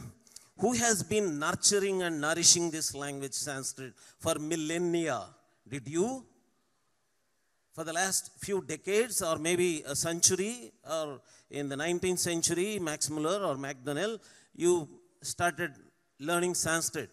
But for millennia, who has been speaking this language? Who has been nurturing this language? Who has been nourishing this language? If not, it were Indians. Wherever it is born. All of us are born in Africa, they say. Okay, so if you are all born in Africa, are you not Americans? If you are all not born in America, are you not Germans? Are you not French? Do you have no nationality, a French nationalism or German nationalism? Even if I were born in Africa, I'm an Indian. Just as you are, even if you are born in Africa, you are an American, you are a German, you are a French. Even if I were born in Africa, I'm an Indian. Even if my language is born in Mars, or even if it were to be born in Moon, it is my language because I have been nurturing and nourishing it for millennia. Only me, only we Indians have been nurturing and nourishing this language. No one else. So no one else has a right over this language. No one else has a right to say that it is my language. It is my language only. You claim that Greek is your language, Latin is your language. When did you last speak that language? When did you last speak Latin? When did you last study your Greek culture? You blame Greek culture as a pagan culture? You blame Latin culture as a pagan culture? And you are all anti-pagans? And you claim that culture to be yours? We did not do that. Sanskrit culture is also pagan, maybe. Yes, I'm a proud pagan. Yes. I have been a pagan and I want to be a pagan and I'm going to be a pagan. Did you?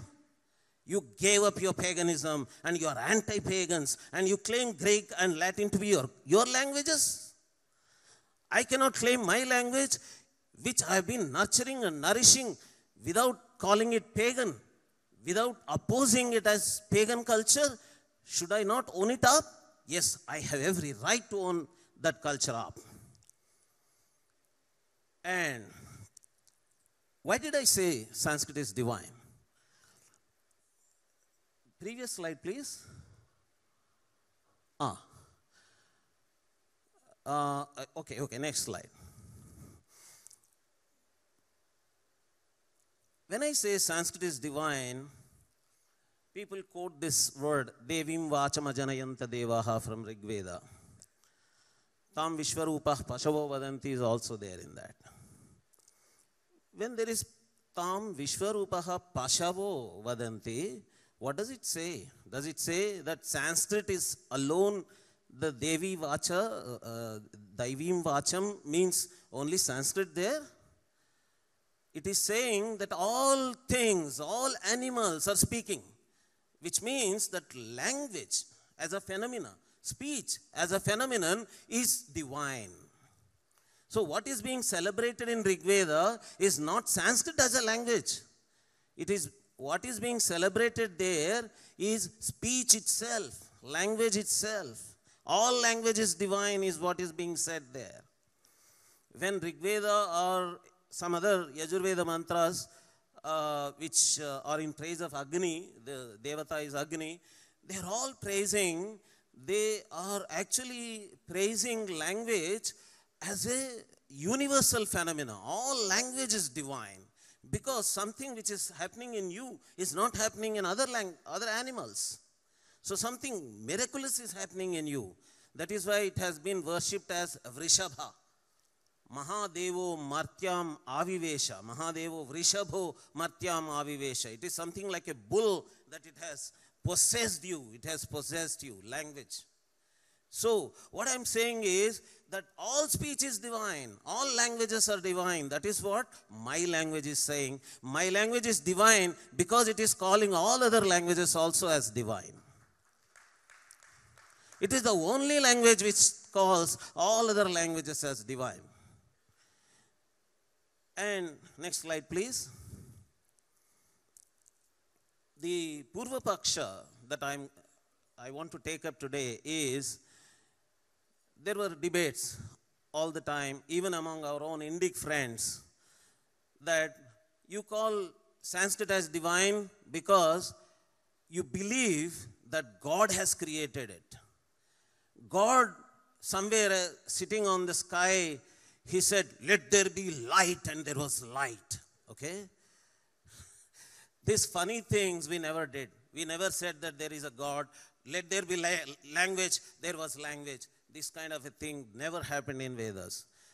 There is no God sitting in the sky saying, let there be language.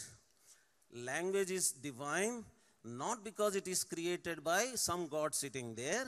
It is divine because it has divine qualities. It has sacred qualities.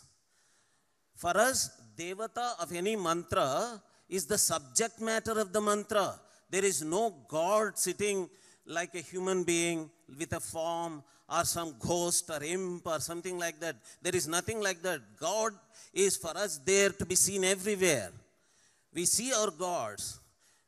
For us, any material thing is adhibhautika and there is an adhidaivika level to it. There is a spirit level to it.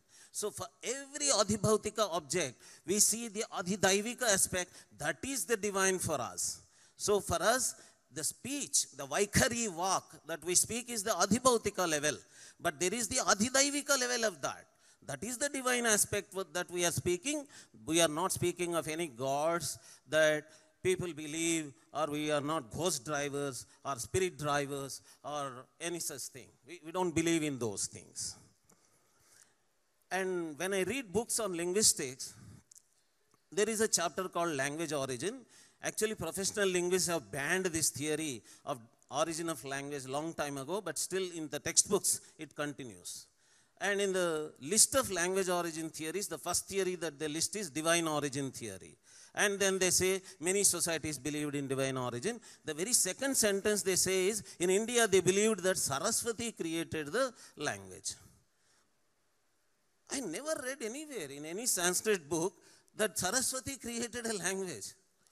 But all over the world, in all textbooks, whenever divine origin theory is mentioned, they mention that Saraswati created the language is the belief of the Hindus, belief of the Indians.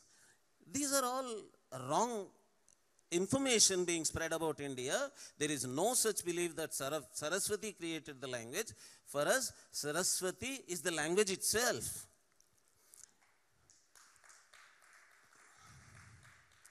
Saraswati, like the God who said that let there be light and there was light, no. Saraswati is not something like that goddess who has that veena, throws the veena and says, let there be language, and there is language. No, Saraswati does not do that. Our Saraswati lies in our, when I sing, I'm singing Saraswati. I'm doing Saraswati. Saraswati is in me. When I'm speaking Saraswati, I'm doing Saraswati. Saraswati is in me. When I do any art, paint, sculpt, or do architecture, I am doing Saraswati. Saraswati does not live anywhere else. It is all in my action. It is in my spirit. It is in my life. That is Saraswati for me. So, these are all Abrahamic theories. There is another allegation on the divine theory of Sanskrit. They say that the people in India believe that all languages originated from Sanskrit. Yes, there are some books in the medieval times which articulated this theory that all languages came from Sanskrit. Let me tell you one thing. Those medieval books did not know that there are African languages. Those medieval books did not know that there were any languages outside India. When they say all languages, they talked only about Indian languages. So for them, all was all India only. So when they said all languages came from Sanskrit, their idea was that all Indian languages came from Sanskrit. And at that time, they did not consider, for example, the Dravidian languages, the South Indian languages, or the North Indian languages, Northeastern languages, as belonging to separate families of languages. For them, all Indian languages originated from Sanskrit. Still, this language family theory, proto-language theory are debatable theories. So, from that point of view, Sanskrit as the originating language of all Indians, that was respected. It is not a monogenesis theory of the kind which keep mentioning that all the world languages have come from Sanskrit. Next slide, please. So, what is the divinity of Sanskrit? Let me, all of you know this, so just I want to remind you that the speciality of Vedic tradition, Sanskrit tradition, is that it is self-conscious, it is conservative, and it is a development-oriented tradition. Three things. What is meant by self-conscious? Chants are there among all tribes. Vedic tribe I dare say Vedic tribe, I have no hesitation to say that the Vedic people were also a tribe. They too had chants. But no other tribe had a science of chants. Only in Sanskrit you have a mantra shastra. There is a shastra about it. And Brahmanas and Aranyakas are the self-conscious discussions of the Vedas themselves. Veda discusses itself. That is self-consciousness. And conservative nature of Vedas is, it lies in the Vedangas. Why did at all Vedangas come? To preserve the pronunciation. What Vamshi Krishna Ghanapati ji was explaining, the way they were able to recite the Vedas, the chants with the intonation, exactly every letter, 1,000th of the letter also exactly the same way it has been uttered. It is all because of the self-consciousness and conservative nature of protecting the sound, the intonation, syllables, every part of it strictly. Further, they created sciences, sikshas and pratishakyas. I have no time, the bell has already rung, so let me just tell you that to teach vowels and consonants to an American student, it takes a month for me, because I have to tell them that A in cut, A in ball, O in court, hot, O, and then bell A, and bail A, and then bite I. All these things are vowels. We keep saying that A, E, I, O, U are vowels. No, A, E, I, O, U are the letter names which are used in articulating these vowels. But for us, every 3-year-old children, 5-year-old children knows which are vowels. You ask him from A to Aha, he says, these are Ach, these are Swaras. All this has been possible because of Sikshas and Pratishakyas. The Varnamala that is taught to 5-year-old children in India, all the small young children in India, is a consequence of our Sikshas and Pratishakyas, the most scientific Varnamala that we have. All this, and the roots, every verb root, every noun root, by Yaska's time itself, already, whether all words come from noun roots or verb roots has already been meticulously discussed, and the noun roots and verb roots, their spirit has been protected. It is divine because the divinity of every letter, the divinity of every dhatu, nama dhatu, pratipadika or kriya dhatu is protected conservatively, and because there is dharma in rishis, and dharma, cognitive linguistics tells you that all languages encode the culture of the language speaker.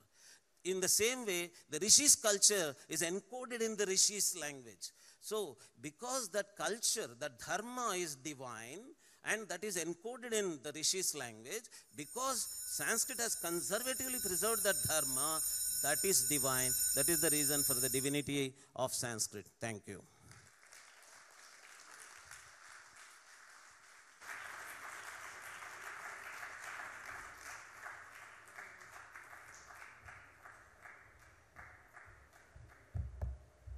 Thank you so much, Dr. Nagaraj Paturi-ji.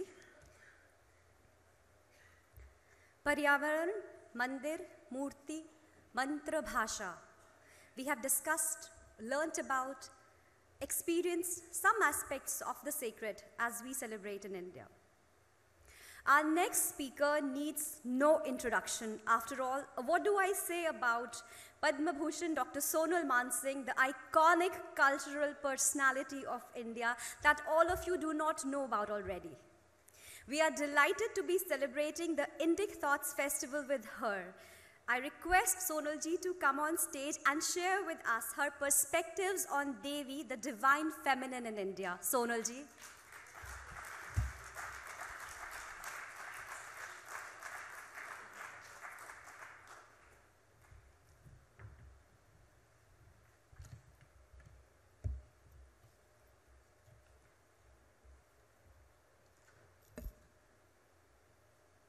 I offer my namaskaras to the divine in you, namaste, namahate, and I dare to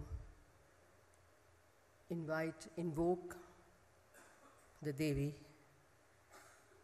the divine,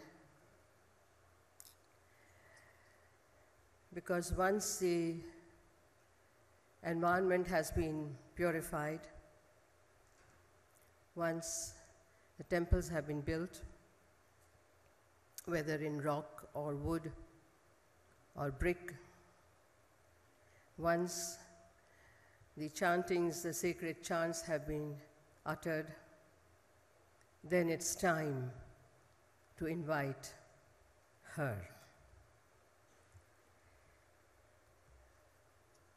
The creation was not created, yet time had not spun its web. The unmanifest Shakti, darker than Kajal. Today, we hear and talk about, read about the dark black holes which suck in light, galaxies, solar systems, Akasha Gangas, and we yet do not know in which sphere, in which form they are spewed out.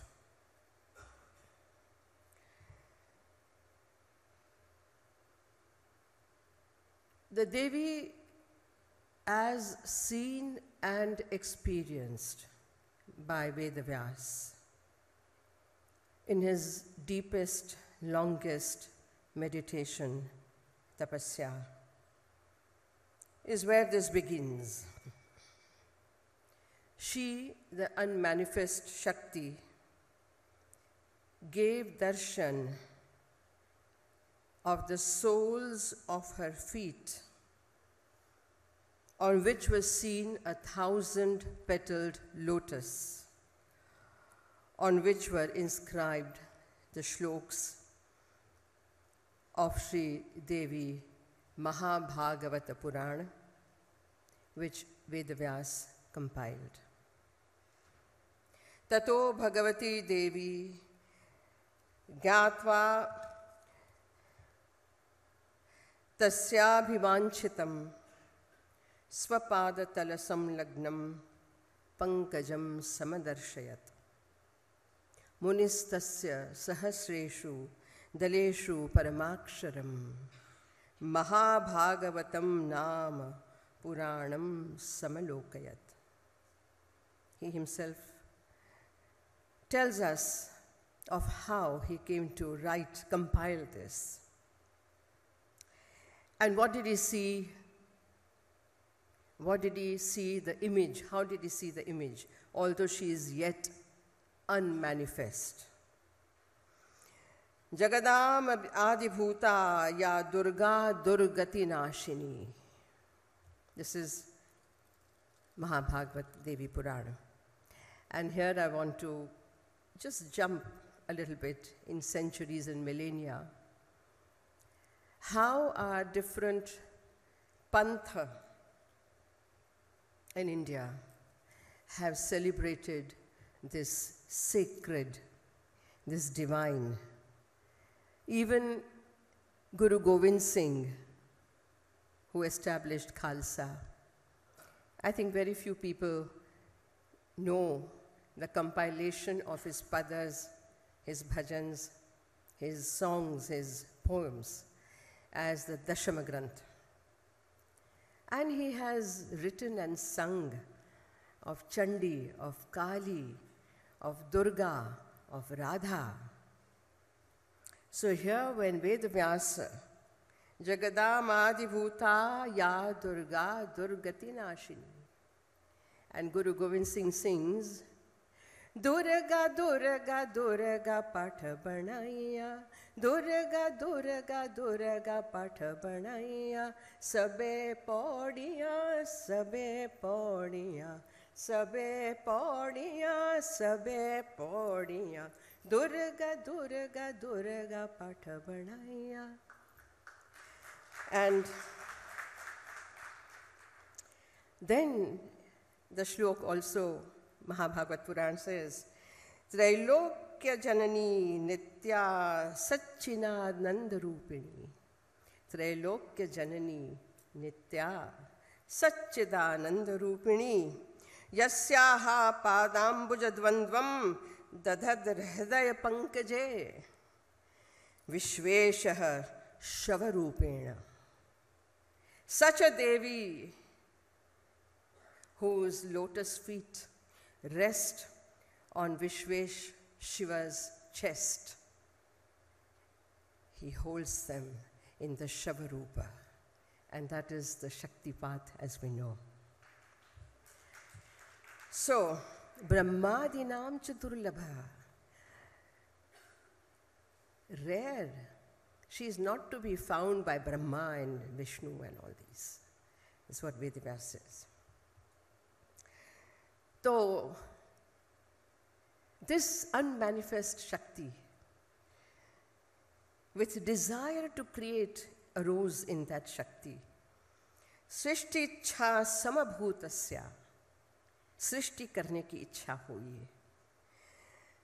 And that unmanifest Shakti, Prakriti, took the form of Devi.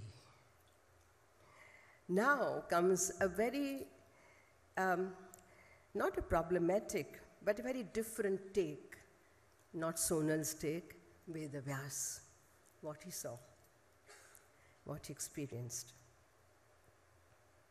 With this ichha to create, what did she create first?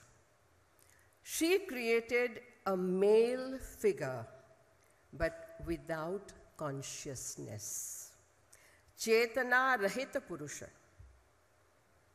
And I can't help but say, one sees Chetana Rahita Purusha quite a lot these days.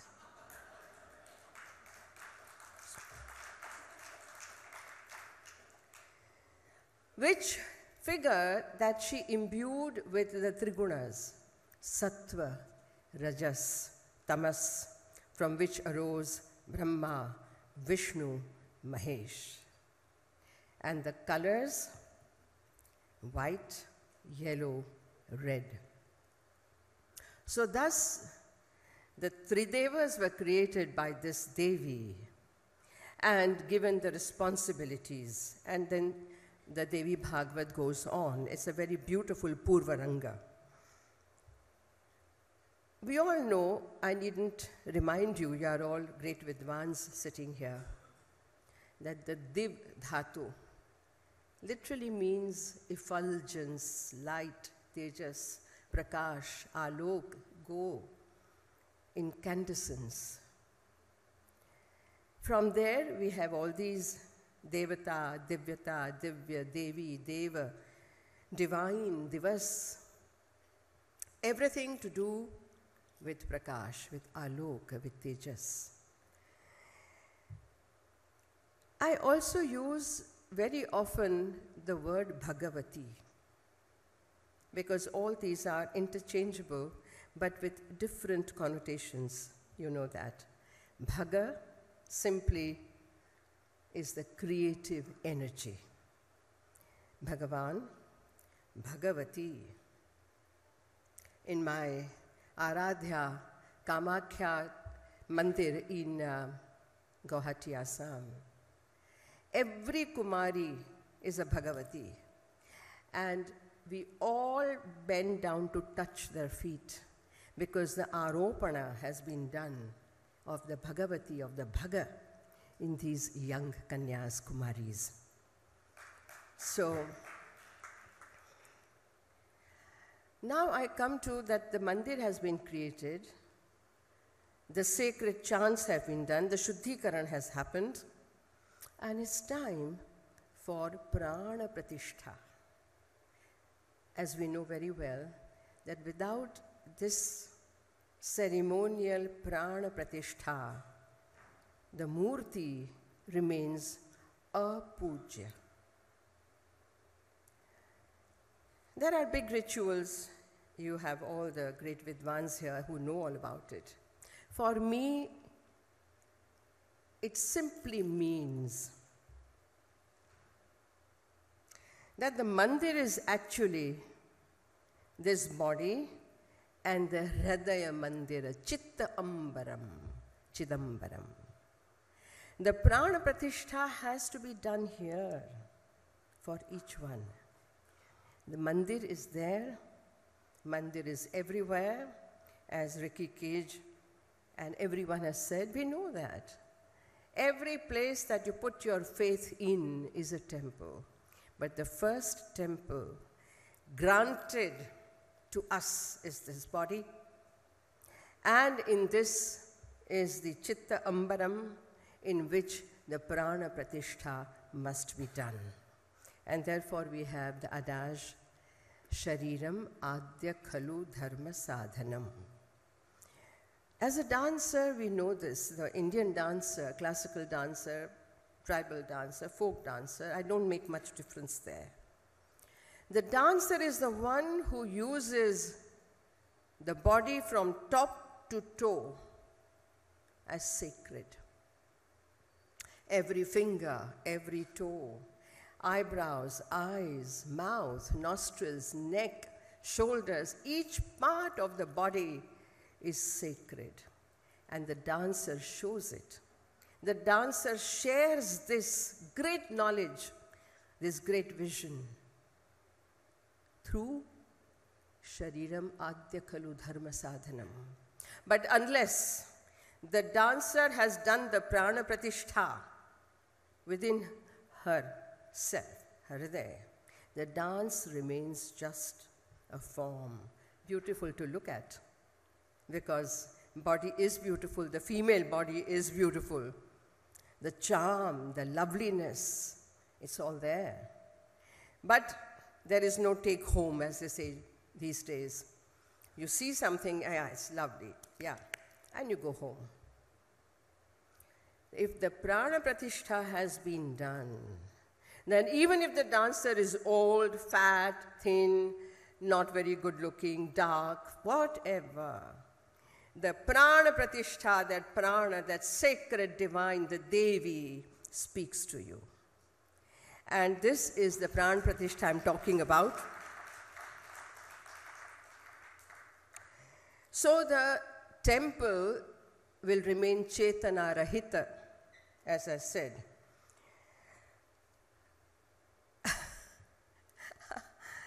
Just now, the previous speaker, the great Vidwan, was talking about language, bhasha, vacha, Saraswati.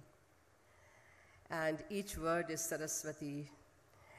But once we are one with that Chetana, then we become like Vach in Rig Veda.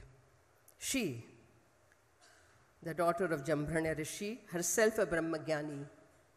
I get goosebumps when I dance that or recite that. She is her. She is it. She is that.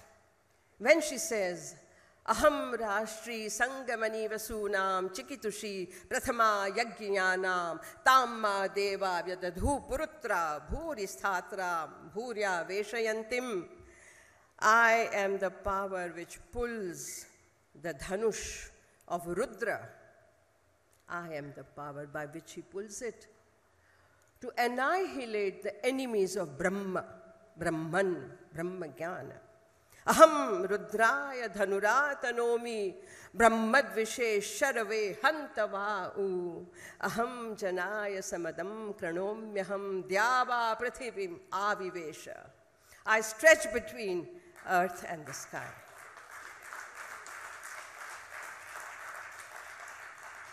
That's Vach.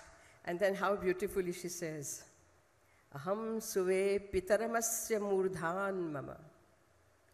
I give birth to my ancestors from my murdha, murdhni, from my intellect. Who can say that? Aham suve pitaramasya murdhan mama yoni apasvanta samudrepi. The space and time, it all becomes one when this oneness becomes yours in your prana. That is the real Prana Pratishtha. And on this, I would like to take you also to the Adi Shankara, Shankaracharya. Now there are 52 or 56. I don't know from where, because he was a sannyasi. But but so I have to say Adi Shankara, Adi Shankara. And I'm sure most of you know his Ardhanarishwara Stotram. I have a little problem with Ardhanari Ishwara. At the risk of being labeled feminist, we are very good at labeling people today. It's a done thing. But just think about it. So it is always counted among the many Paryayavachi names of Shiva. Ardha Nari Ishvara. Whereas the clever Shankaracharya has first said, Divyam Barayai cha Digambaraya Namah Shivayai cha Namah Shivaya. First she, then he. So I said in my Natya Katha, in Devi Natya Katha, where I dance, abhinaya, sing, narratives, I said, actually, it is Ardha Nara Ishwari Stotram. Ardha Nara, she has given her one half to Nara, to Shiva. It's actually to be counted among the Devi Stotrams, Devi's names. You agree? So, these kind of ideas and concepts have not just dropped from heaven, they have grown within from the deepest consciousness, Chetana, but a Chetana which is paripurna with rasa and ananda. Rasananda, which is Brahmananda Sahodara, as our rishis have said. And again, as a dancer, I dare say, I have experienced it many times. My audiences have experienced it with me many times. So, in Trichur, some years ago in the early 80s, I had a performance, that was a Kerala tour. I was winding up. The last leg was Trichur after the Guruvayur Nritya Seva and Kochi and Ernakulam and Trivandrum. At the end, there was a little Q&A. I always do this because it brings, it opens a door. Audiences have watched you. They have some questions. They want to ask you, open a window. A very simple lady, typical one choti, tightly wrapped sari, nose rings. She just, last question she asked, Madam, can you please tell me the name of any single poet? Time's up. Okay, the last one. Any single poet, saint, who has written bhajan, pada, kriti, poem, anything, in praise of a goddess, but as a beloved in India. So I said, no, I mean, immediately I can't. Parvati is the mother of Ganesha and Kartikeya, or Shiva's wife, or Himavan's daughter. Radha is Krishna's beloved, Lakshmi is Vishnu's consort. And so there are always these connections made, these relationships. No Hindu INDIC poet, saint, has dared to call any goddess his Priya Priyattama.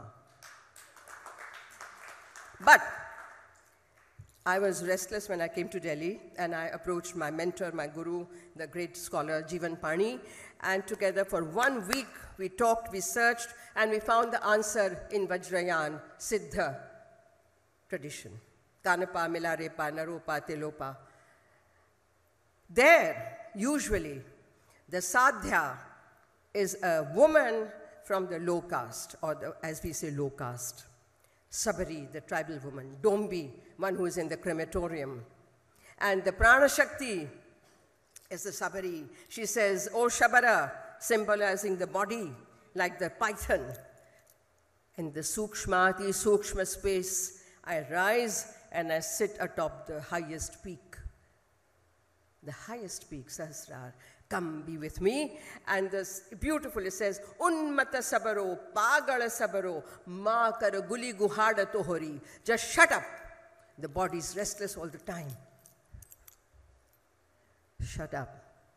Be with me, quiet, concentrated, and rise with me. Come and sit in my lap. I embrace you. I had written to that lady, I said, I found it, but I found it in the Vajrayana tradition where Sadhya, and she is always addressed as the beloved. The sadhaka is usually a Brahman or a high caste chap in this Vajrayana tradition, and he's always saying, yearning to be with you, to be one with you, to make love to you all night, to sit in your lap, to embrace you. So such is our Devi, who in her millions and billions and trillions and zillions of forms and names resides within us. Ya Devi Sarvabhuteshu, we know that. But I would like to end with, I think it is from Rudra Yamal, if I'm not mistaken. And it's a shlok. The last thing is, Vande Pithaganayikam Tribhuvana Chaya Bhirachaditam Sarvesham Hitakarini Jayavatam Anandarupeshwari. Thank you.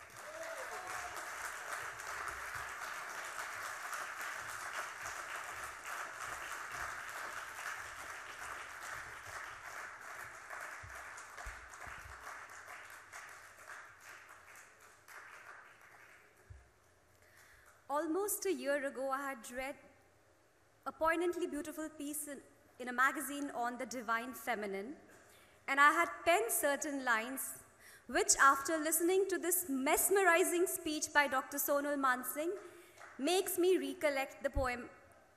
It goes, Shakti.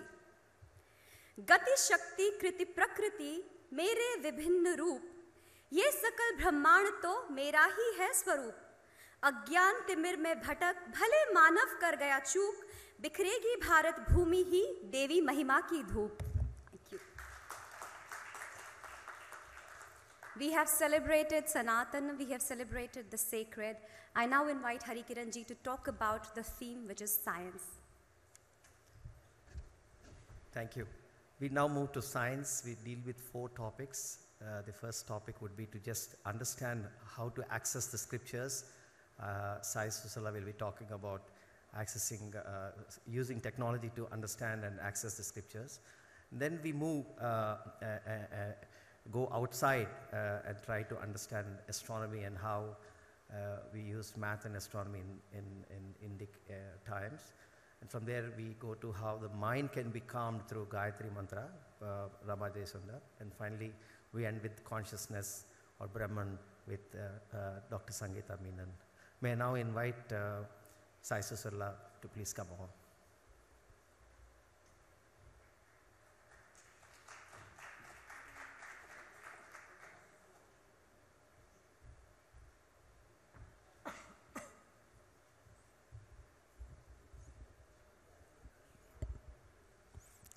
Namasabhai. Sorry. It's very difficult to bring you all down to the earth after the awesome speech by Sonal ji. But now that we have tasted the depth of Indian tradition, both from its manifestation to its core, you must have seen that it must not have been produced out of nothing. There must have been such deep study and in what we in the modern terms call science. That science, nothing other than that science could have produced that depth and that breadth of knowledge. So in order to really experience that, we should learn how to enter into our own literature. And that cannot be done except by enthusing our youngsters. And as Ram Madhavji has mentioned, this is all about exciting youngsters to get into our Indic knowledge and take it from what we have to newer heights. And to do that, to inspire them, requires first understanding what excites them. And nothing, as of now, I'm going to talk about, so the title was suggested by Vikram Sampathji, I think. Shastras and data mining. Data mining is a modern term. It's a technology term, and Shastras is what we have. And how to connect the two.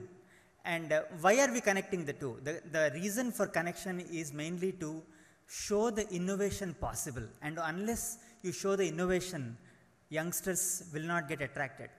However great it might be, they want to, they want to show impact, make impact.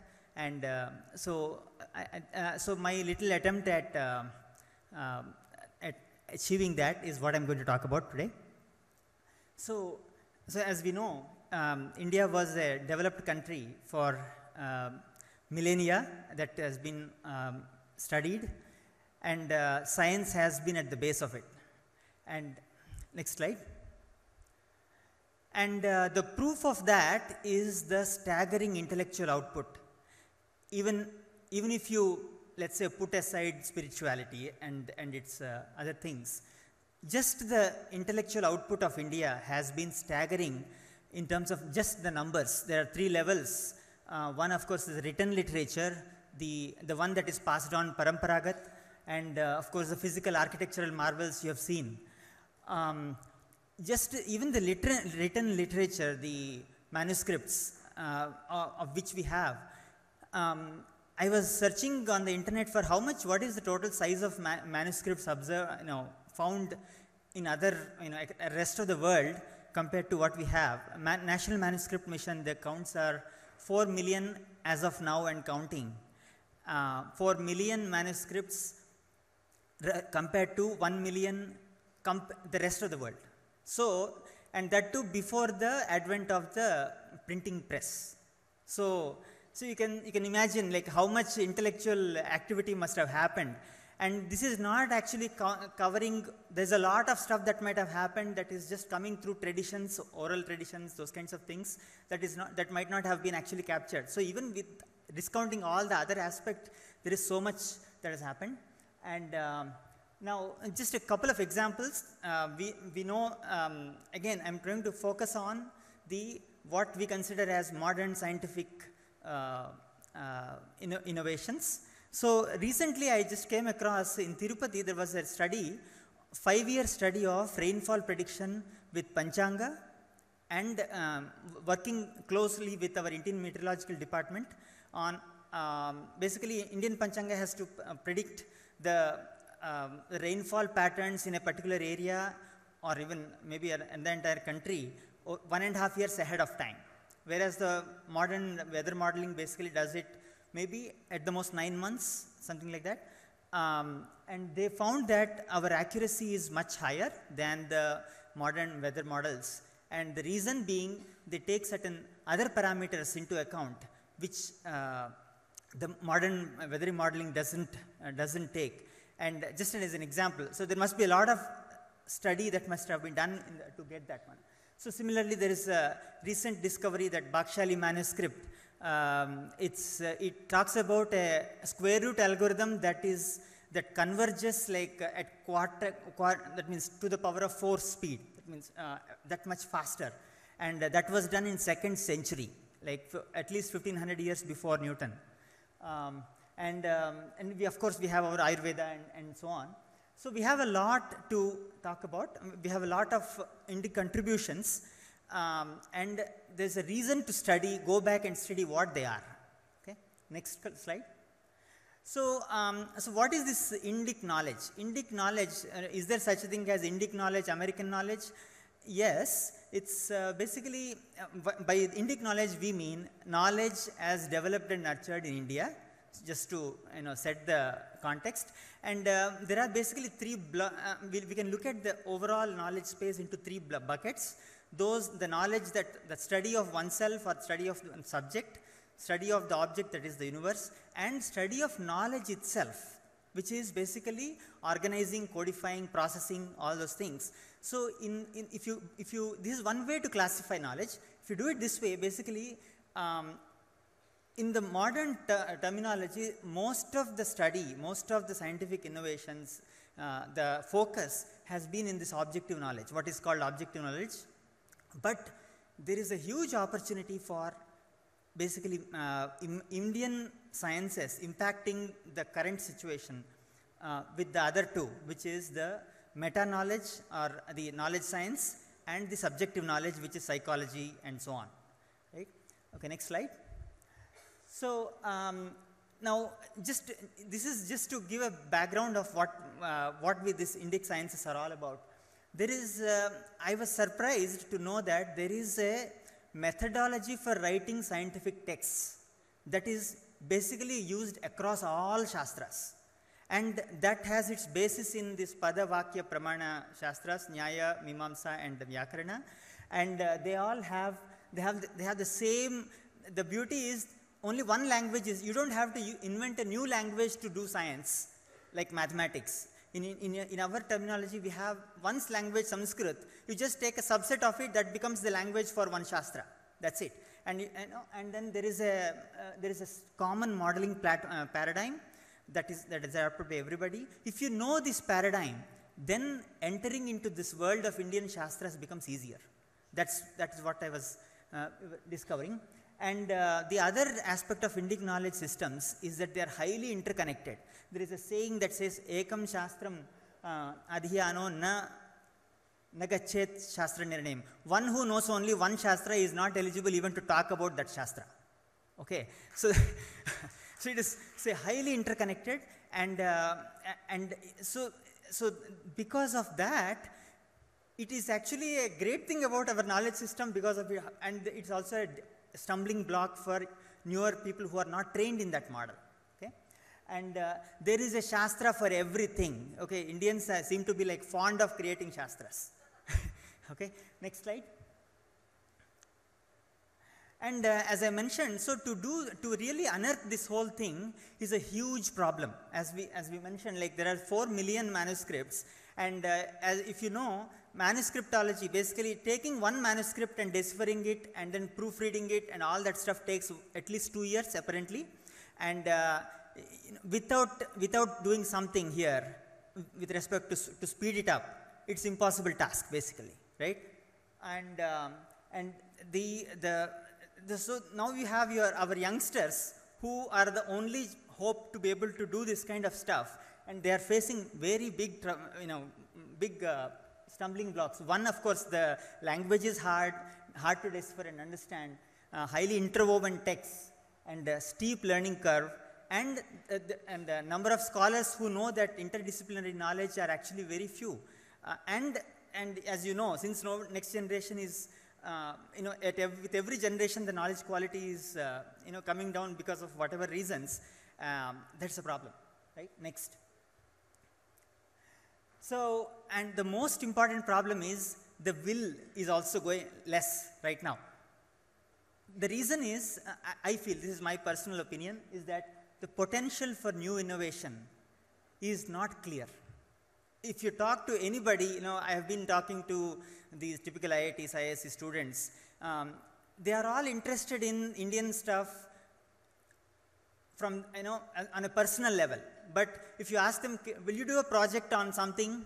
They say no, because they cannot sell themselves to the market with whatever they do on this end. At least they think that they cannot, but so that's an issue. And it feels retrograde. It feels retrograde, and it's not something that they can actually innovate on and create something with the world doesn't know, that kind of thing, right? And the solution is basically, in order to really take this technology forward, I think this time is out, take the knowledge and mine it, you need technology, and you need really the latest technology, big data. Okay, as you know, 4 million manuscripts times the number of pages and the amount of metadata involved is huge.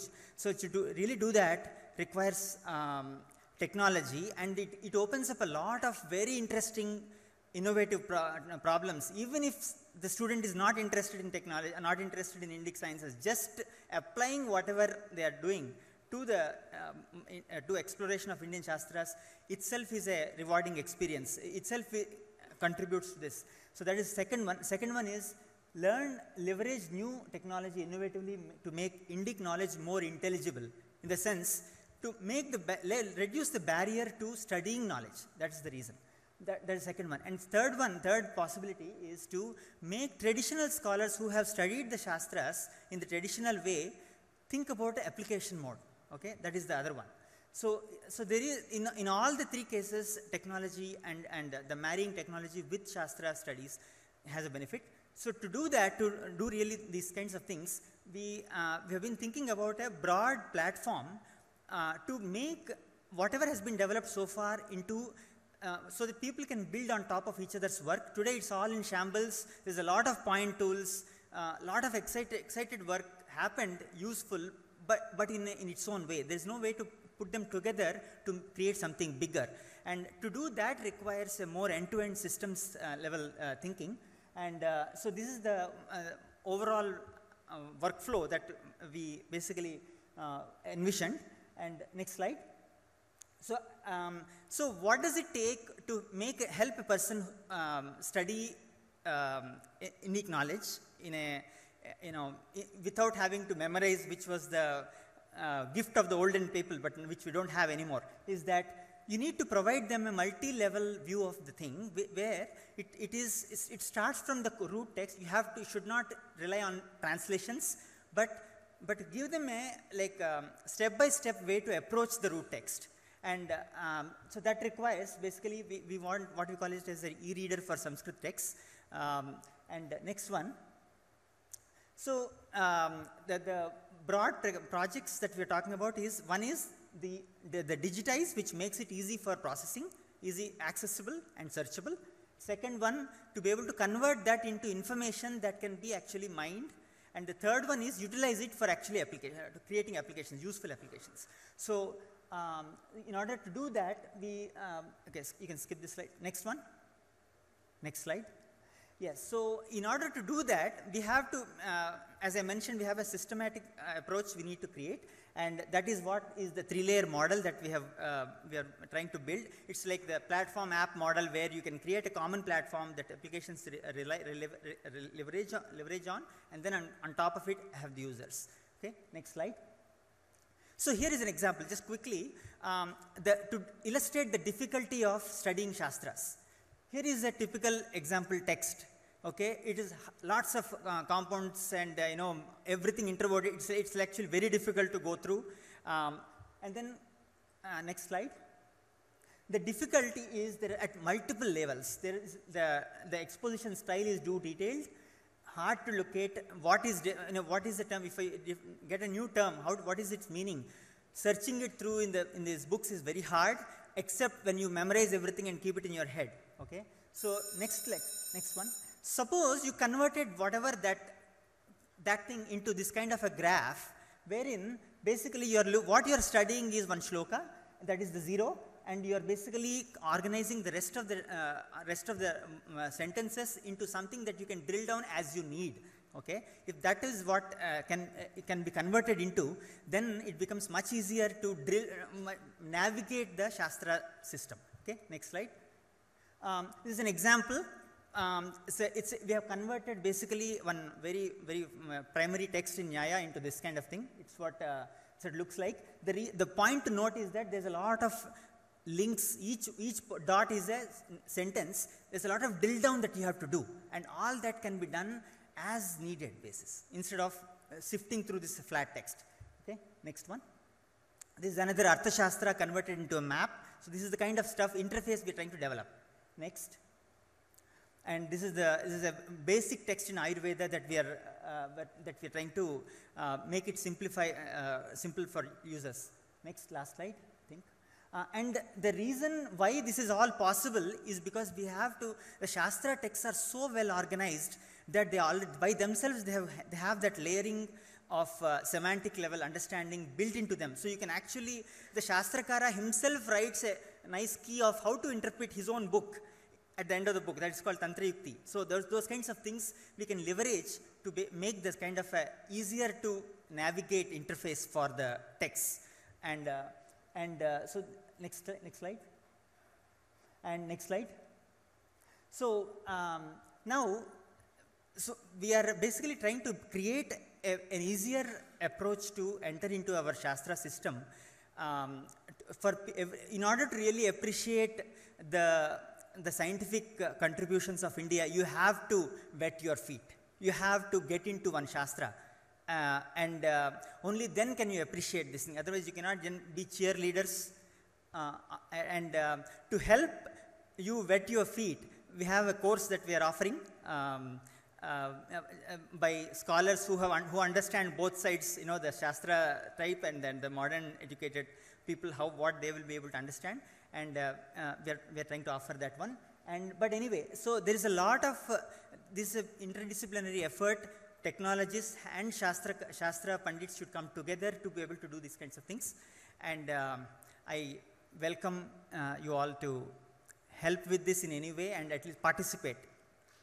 Thank you.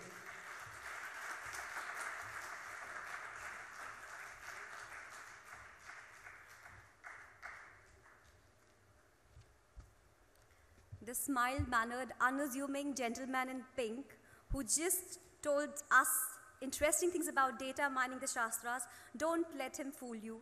You might have checked the resources that are there in the bag that you would have got, that he has 20 patents to his name. He left the position of the research director of a multinational corporation to become the dean of MIT School of Vedic Sciences, Pune. Thank you so much, Dr. Susarla, for that insightful chat.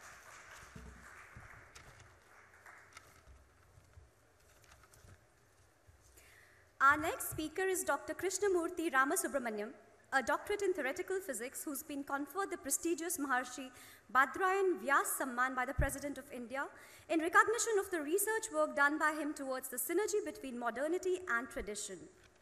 Krishnaji is here to deliver a talk on unique features of Indian mathematics and astronomy. Sir.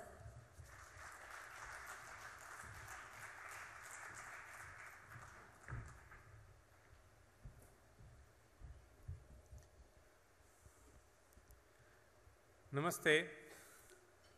The previous speaker ended his talk requesting you to wet your feet. Whether you are willing or not, I am going to make you do that.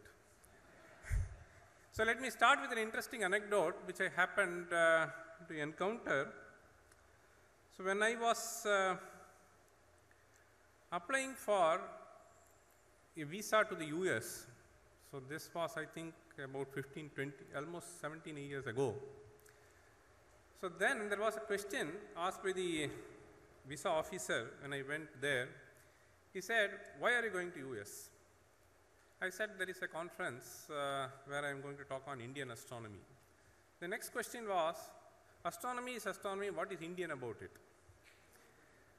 So then I said, "True, astronomy is astronomy, but the way it is practiced, the ideas which have got evolved, the style in which they have been transmitted to us, and the purpose for which the science has been developed, all of them are different, and therefore Indian astronomy is different from other astronomy," is what I said.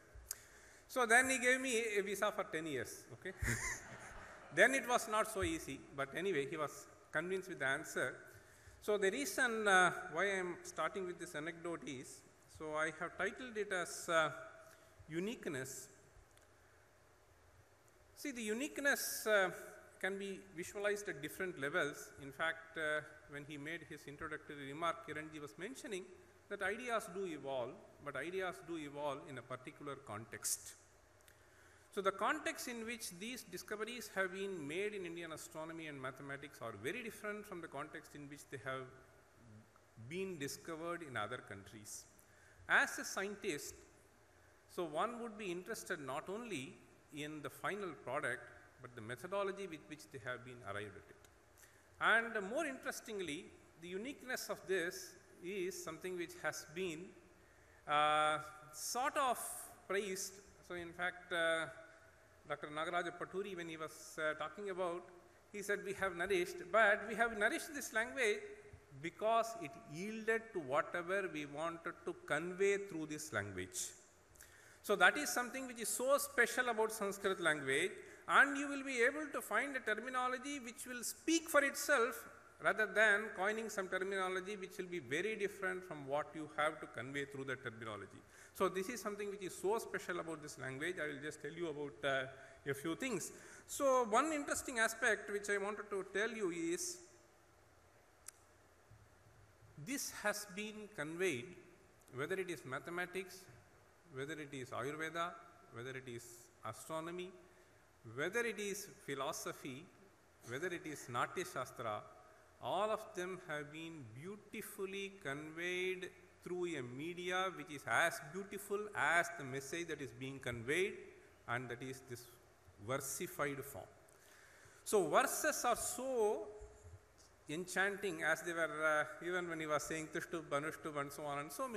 So this is something which is so beautifully analyzed in this land, and they have chosen appropriate meters to convey whatever has to be appropriated, whether it is a complicated formula, or it is a simple arithmetic, or it is infinite series. All of them have been beautifully codified in the form of verses. This is something which is unique to this tradition, and that is possible only because you had this language which is so polished, which is so systematically developed, and we had a beautiful structure which is called Chanda Shastra, which was available for you to convey the beauty through a beautiful medium. So that is something which is so special. Next please. Okay, so coming to the purpose, so I wanted to tell you that the purpose was very different.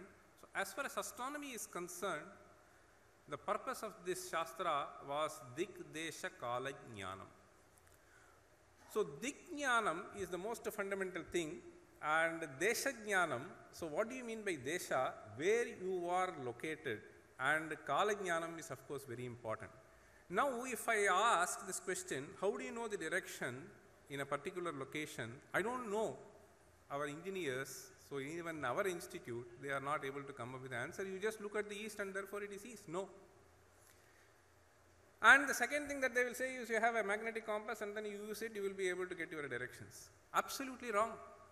So if this were the technology which were employed, then none of the temples, the Chitra Madhavan who was talking before, would have been aligned perfectly so that, I mean, you can predict the date on which the sun is going to directly fall on the idol. None of them is going to work. So there is such a perfection, and this perfection is something which is done with a very, very, very simple tool.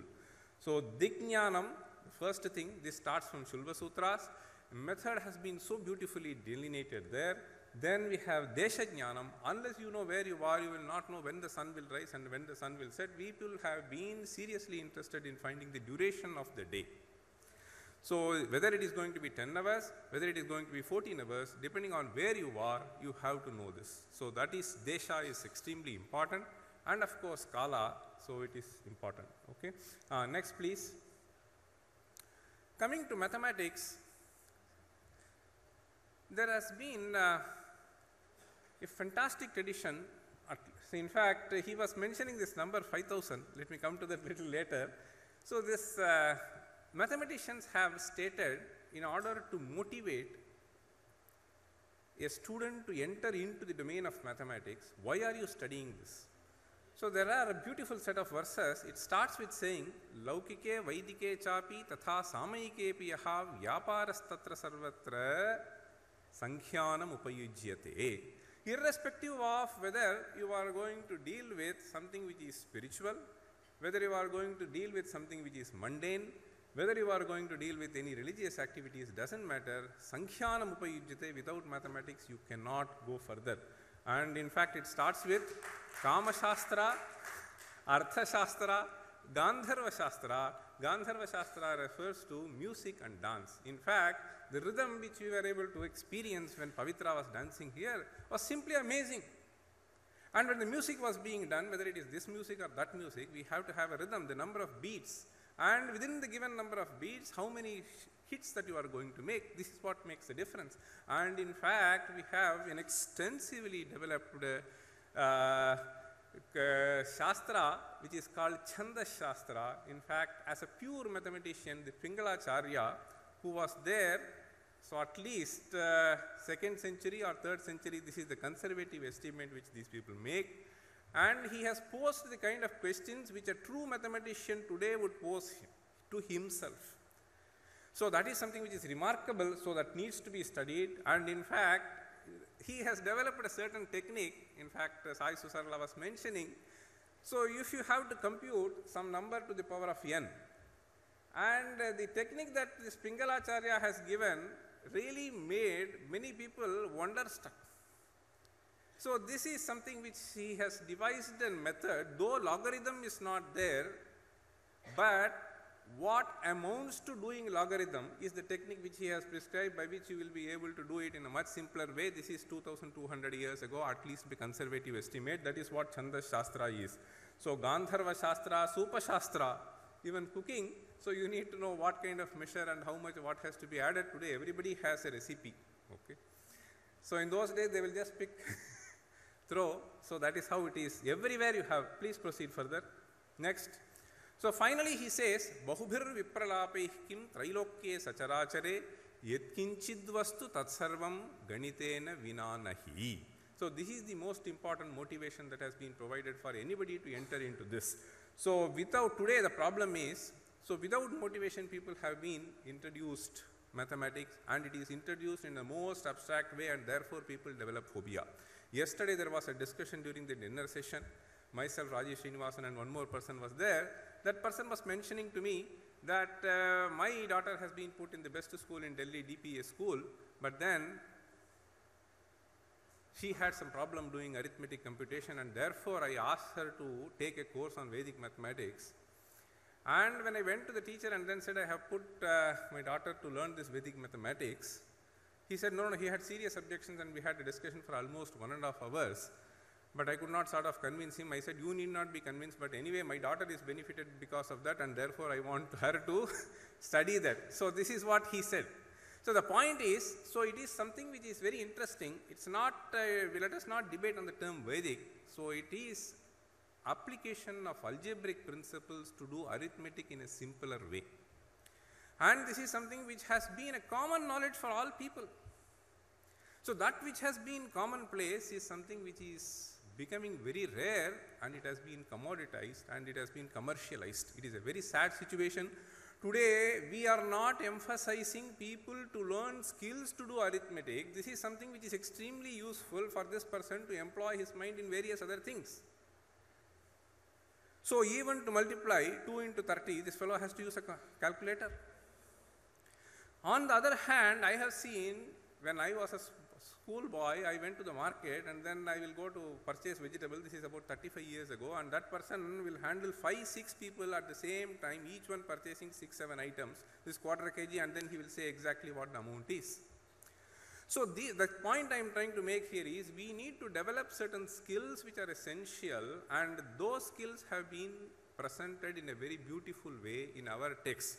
So instead of teaching very abstract things which may be useful only for a researcher, we have to focus those things which will be extremely useful. That is why he is saying, Bahubhir vipralapai kim yatki. So Vyavahara, so Digdesha Kala in astronomy, and Vyavahara Ganita is something in mathematics. So these are things which are extremely. Next please. With a very simple experiment, you have to have only a small stick, and then with this stick you will be able to precisely tell the direction, east, west. You have to just make shadow measurements. You will be able to precisely determine the latitude of the place, number 2. You will be able to precisely tell the time also. The formula that you find at the bottom involves sine function, cosine function. In order to determine these functions precisely, these people ultimately developed even the infinite series for sine and cosine. The idea was to make your calculation as precise as possible. That was the whole motivation. So, next please. Kala is, there are two views. One is Kala is Anadi Ananta. Anadi Ananta Kala, how are you going to measure? It's not this clock which is going to help. So Kala, there is a beautiful verse there. Yuga Varsha Masa Divasaha Samam Pravrittastu Chaitra Shukladehe Kaloya Manadyanantaha Grahabhaihi Anumiyate Kshetre. Grahabhaihi Anumiyate Kshetre. Graha refers to planets, Bham refers to star. We refer to the motion of these planets in the background of the star, and that is what precisely determines the duration of whatever time you want to say. Whether it is duration of a day, whether it is a duration of a year, or it is a duration of yuga, whatever be that, it is something which is determined only through this. Our quartz crystals, etc., will not be able to precisely tell, and all the quartz has to be dropped into trash bin provided the earth changes its spin. So what we need to understand is, so these are the things which actually determine what the time is, the duration of a month. Our calendrical system is a beautifully done calendrical system.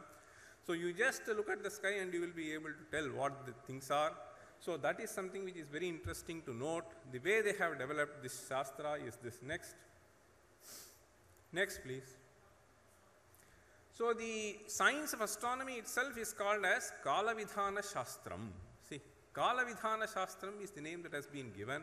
Earlier we had the name Nakshatra Vidya, and then we have it as Kalavidhana Shastram. So it is not to discover the cosmos, but it is precisely for our Vyavaharika purposes. So that is something which is known through the very terminology. Next. So maybe with this I will just stop because time seems to have got elapsed.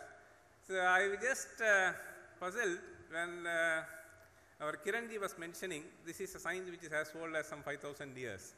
In fact, so yesterday when our Honorable Vice President was talking here, so he was just saying, I have to quote someone who is a Westerner in order to make you believe what it is, right? So I am also quoting this, and just see this. Till 18th century, different civilizations have been trying to make predictions on various astronomical phenomena. And it was something which was remarkable that most of the predictions that were made by the Indian astronomers around that age were yielding precise results. They were able to predict phenomena far more accurately than others could do. So this man, John Playfair, who has written a very interesting article which is titled On the Astronomy of the Brahmins. So this is the title of the article. So it is a 50-page article. He analyzes the entire literature. It is a very long article. Even now I have not thoroughly studied it. But he makes three hypotheses. So if things were predicted correctly, one, it is a pure coincidence. But pure coincidence does not happen repeatedly, right? So that has to be discarded. Then he says there must have been a Newton among the Brahmins to discover. So, and someone called Leibniz, which means essentially they had the necessary tools, dynamical systems, so which has been so beautifully done by these people. They had the necessary tools which would have helped them in getting, but that was not true. Then the third hypothesis is, see, observations were made in India when all Europe was barbarous and uninhabited, and those made in Europe 5,000 years later. So he was also mentioning about this 5,000 years. So this is something which we need to understand, so that this is a tradition which has maintained the records verbally for thousands and thousands of years. So there are four pramanas: Smriti, Pratyaksha, Aitihya, Anumana. So these are the four pramanas that we have. All of them have been employed without, even science today does this. So without Aitihya it doesn't move forward, though it doesn't accept explicitly that Aitihya. So falsifiability is the basis for science today. That is fine. In fact, even in our tradition, this falsifiability was something which was taken, very important. And every astronomer will have a chapter in his text to say to examine what has been done and what is flawed by the earlier, and therefore I am correcting this. So it's not just taken for granted, it is a pratyaksha shastra. So this is something which is very important. Please go to the last one. Push a lot. Proceed. Wait. Just, okay, wait, stop, go. Next one, So just one more point. So to just reiterate what I said. So we have this notion of Rahu Ketu, we have this notion of Prithvi being supported by various things. The astronomer who analyzes this, he says, Kamathadibhi rudrita mahi yadi te kena dhrita nabhasthitaha atayesham vyati sthitir yadi kshitigolasya tu kena varyate. See, the question is, so all these objects which are falling on the earth is a heavy object, it has to fall somewhere. If you say the Kamatha, tortoise was supporting it, then what supports the tortoise? If tortoise can remain in the space as it is, then why not earth?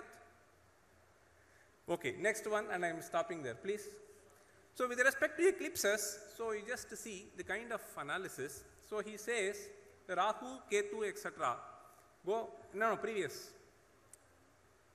Previous one, please. So Rahu Ketu, we just say, see, these are two different things. Having some religious practices, observances is very different from having a scientific approach to a particular problem which is being analyzed. So this Rahu Ketu thing, he says, if Rahu is some body or some disk or some head, etc., who were to do this, then why would this fellow affect the shining of the moon only when the sun and moon are at exactly 180 degrees or exactly at the same point? So this something is not acceptable. Number two, if they were demons, so we will not be able to predict how they are going to behave and when they are going to do this. So it is neither eclipse. So eclipse cannot be understood as something which is caused by a demonic fellow, because we cannot predict our own mind. How can we predict the mind of the demon? And if you are able to predict eclipses, therefore it cannot be caused by this. So this is the kind of sharp analysis which goes on in this literature, which we need to understand. And there are several interesting things. Because the time is short, I just conclude here. The point I want to make here is only one thing. So we just think that we are Antha Paramparas, it is all meaningless, stupid. So the most important thing, in fact, when Manjul Bhargava was asked, so he was asked, why in spite of this famed legacy in India, that we don't produce big mathematicians? The answer that he gave was, what is to be done? So he said, we have to teach Indians what Panini, Pingala, Brahmagupta, Aryabhata, etc. have done. That inspired me, and that will inspire the other people. And till we do this, so this is what is going to happen. So there is nothing wrong in trying to present what is there. There should be no hyperbole, but these are techniques which are very interesting, believe me. And when I teach some of these things to IIT students, I mean, they themselves are quite enthused. It excites them to understand their own scientific heritage, and the same problems have been arrived. This infinite series has been arrived by these people as Newton before 300 years in a different context, in a different methodology. So the simplicity and optimality are something which is remarkable in our tradition. Take it from me, and therefore it is very essential that we teach some of these things to our young kids, which will definitely make a difference. And China has done in a very, very systematic way, and for the past 30 years they have been doing. I visited them several times. So this is something, once we do this, I think we will find a change. Thank you very much. Namaskar.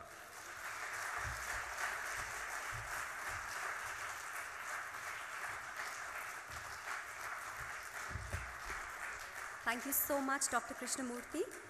I'd love to invite Dr. Rama Jayasundar to talk about mantra from metaphysics to biophysics. Ramaji is not only a PhD from Cambridge University, UK, but also a BAMS. So she is a doctor who's a doctor. Let's welcome Ramaji and listen to what promises to be an interesting talk. Namaste, Ramaji.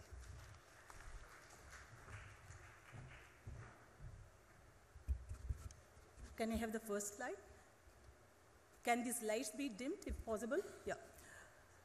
So it's a great honor for me to be here at the first INDIC Thoughts Festival, and I thank the organizers for the invite. Next slide. Manana Trayate. Can I have it on this slide instead of the time? Can I see the slides on here? Mananat trayate iti mantraha, so goes the definition. And the translation is that which protects because of repeated utterance. Next one. Does this fall in the realm of metaphysics? Is it going to open the doors to different levels of awareness and reality? Next one. Or is it squarely in the domain of biophysics, affecting changes at both the physical and physiological level? Next one. To even address these two questions, we need to understand how Vedas perceives the human system, because mantras are an inseparable part of Vedas, and the best way to visualize this or understand this is to see how Ayurveda, which is again a part of Veda, understands and perceives the human system. So you see in the figure that there are 4 domains that Ayurveda uses to understand the human system. You have a structural domain, you have a physiological domain, you have a psychological domain, and a domain of consciousness, which is the subtlest one. Each of these domains is intra-connected, and I have mentioned at the top, at the side. So for example, the structural domain is intra-connected using various channels. These are called srotas in Ayurveda. These channels can be blood vessels, lymphatic vessels, or nerves. The physiological domain is connected network within by parameters which are defined by Vata, Pitta, and Kapha, which are subclassified into 15 types each. The psychological domain, can you go back to the previous slide? Can you go back to the previous slide, please? Yeah. The psychological domain uses the parameters of Sattva, Rajas, and Tamas, which we have heard the other speakers mention also. And these are subclassified into 16 subtypes. And then you have the domain of consciousness, which is networked through the levels of the koshas, the panchakoshas. Now, what is interesting is that each of these domains is also interconnected. You can see the area of overlap. The structural and the functional physiological domain is connected through parameters of Vata, Pitta, and Kapha, and so are the other domains. So each of these domains actually influence each other, and what is easy to measure is what happens at the physical and the physiological domain, and you can draw the inference from these to the psychological domain. Next one. So there are 3 things that can be done with mantra. One can read the mantra, one can chant it, or one can meditate upon. Each of these 3 activities is going to cause different changes in the brain. Let's see what modern science has got to offer to measure these changes. Next one. So this slide shows the electrical activity of the brain when words are spoken or when the same words are heard. So the words are the same, but the top 2 figures shows the electrical activity in the brain when it's spoken. The next one is when it's heard. You can see the difference in the electrical activity in the brain. The next slide. So this one shows the changes in the blood flow when the same words are heard or seen or spoken or thought of. Next one. Now I am going to show a very interesting experiment which can show another aspect of mantra or sound.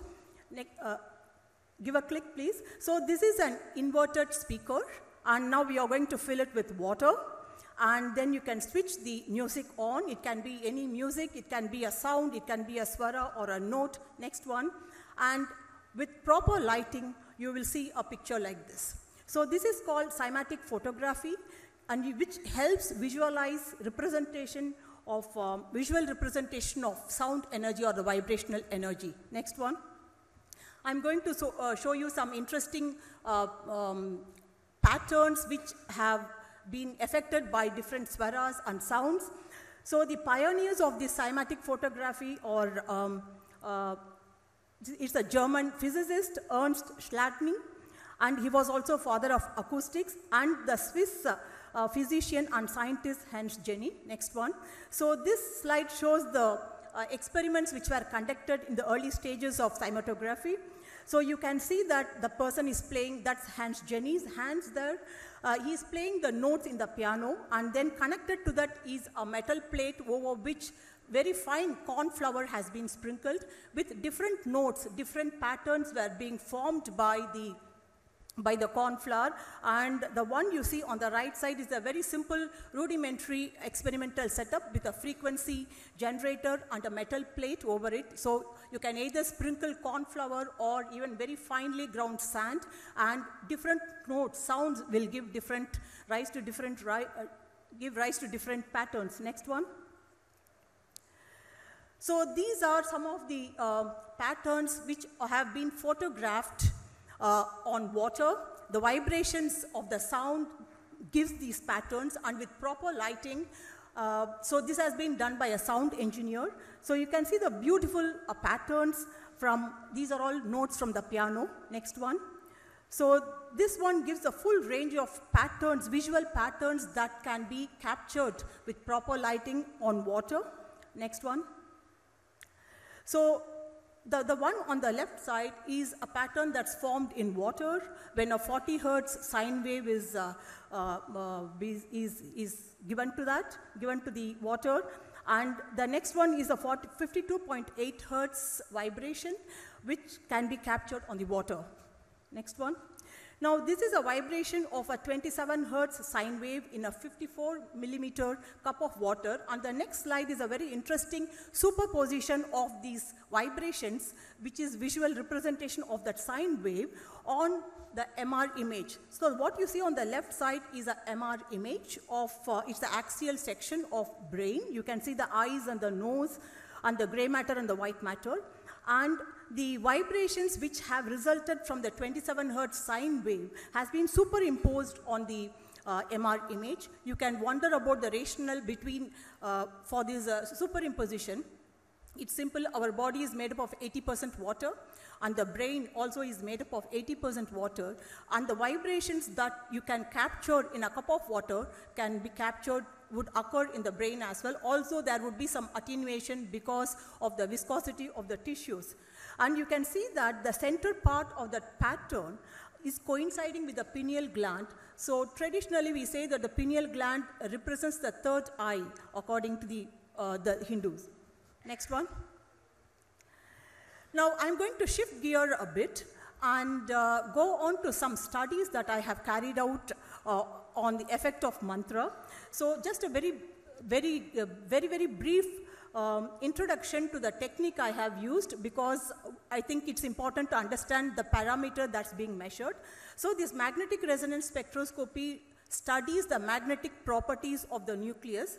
So we all know that any physical structure is made up of atoms and molecules, and atoms are made up of protons and neutrons, which are in the nucleus, and then the electrons. So the technique actually looks at the subatomic, the magnetic field associated with the subatomic particle.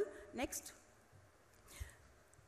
So any charged particle in motion is going to have a magnetic field associated with it. It can be a linear motion or a rotational motion or a spinning motion. You saw that motion of the protons there. So it spins on its own axis just like Earth spins on its own axis. And because it's a charged particle, it's going to have a magnetic field associated with it. And it is, next one, it is this magnetic field occurring associated with the nucleus that is measured in magnetic resonance spectroscopy. It can give information from molecules to the level of organs. Next one. So for my study, I chose Gayatri Mantra because it's considered the most potent and powerful mantra. Next one. And Gayantam Trayate iti Gayatri, that which protects those who repeat and meditate upon it. There are so many attributes to what Gayatri Mantra can do. I'm not going into the details. I am sure that most of you would know the kind of the importance and power of Gayatri Mantra. Next one. So this is the protocol I used. The study was for a period of 9 months. The first 3 months, so there were about 30 volunteers. They were divided into groups of 10 each. The first group recited Gayatri Mantra in Sanskrit, Gayatri Mantra as it is. The second group recited that English translation. The third group did not, there was no chanting, there was no reciting any mantra. Now, please go back to the previous slide. So all these volunteers who recited Gayatri Mantra, they used to get up at 2:30 or 3 in the morning, and they recited it for 108 times. And the people, the volunteers who chanted it in English also did exactly the same thing. They used to get up at 2:30 or 3 in the morning and then recite it 108 times. So the first 3 months were baseline study, as you can see in the graph there. And then for the next 3 months, they were chanting, and then it was a follow-up period of 3 months, and every week MR spectrum was taken. Next one. So this is how a MR spectrum would look like. So this is the MR spectrum from normal human brain. You can see some neurochemicals here. For example, NAA stands for N-acetyl aspartate. It can be found only in neurons. So the information that you get from NAA gives information about neurons, and you can see the glutamate and creatine and choline. These are all neurochemicals that's found in brain. And you see the arrow and then 2 voxels there, 2 squares there. So this spectrum has been obtained from one of those voxels, one of those squares. Now, in this particular study, looking at the effect of Gayatri Mantra, what I had done is I had obtained spectrum from both the hemispheres. So there was spectrum from the left hemisphere, and that is the frontal part of the brain, which is involved in thought processes. And so then I acquired another one from the right hemisphere. I was looking at the asymmetrical distribution of these neurochemicals and whether there is any change that is affected by Gayatri Mantra. Next one. So this is the result of what happens to the asymmetrical distribution of neurochemicals when Gayatri Mantra is recited. So you see that there are random variations before the Gayatri Mantra was recited, and then as the Gayatri Mantra recitation starts, then for the next 3 months, you see a reduction in the asymmetry. You see it coming towards unity, so which means that there is a balance of neurochemicals between the left and the right hemisphere, and the follow-up period. So there are 3 months after the chanting is stopped, you can still see that the effect of the reduction in asymmetry is sustained. Next one. So language does matter because you see the data here. The first one shows what happens when Gayatri Mantra is recited, chanted in Sanskrit. You see the reduction in the asymmetry. And in the group which were reciting the Gayatri Mantra or reading out the English translation 108 times every day for 3 months, you see that the random variations persist. So language does seem to play a role, at least in causing some changes in the neurochemicals. So mantra seems to be a key to different realms. What I have shown and what is possible with the modern scientific tools is measurement at both the physical and physiological level. There are some measurements which are also possible at the psychological level, but even changes in the physiological level means that we can infer that there would be changes at the psychological level. So next one.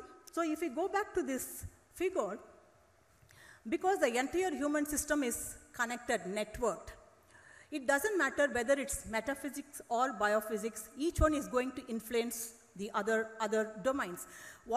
So the results I have shown happens at the biophysical realm, and it's not so easy to measure what happens at the metaphysical realm, but what we can infer is, if the metaphysical realm will happen at the level of the consciousness, and that will percolate down as changes at both the physiological and the psychological as well as the structural domain. Thank you. I think that's the last slide. Yeah, thank you.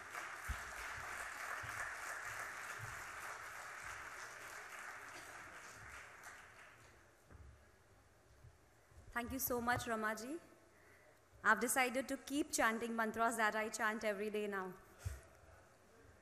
Being what is? Consciousness in Indian traditions. This is the topic of the next presentation by Dr. Sangeeta Menon, who is the Professor of Head of the NIA's Consciousness Studies Program in the National Institute of Advanced Studies in Bangalore. Welcome, Dr. Menon.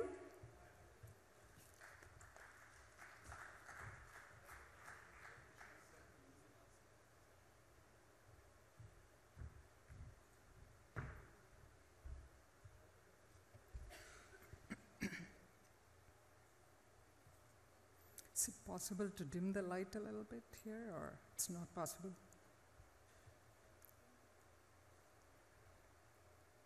Okay.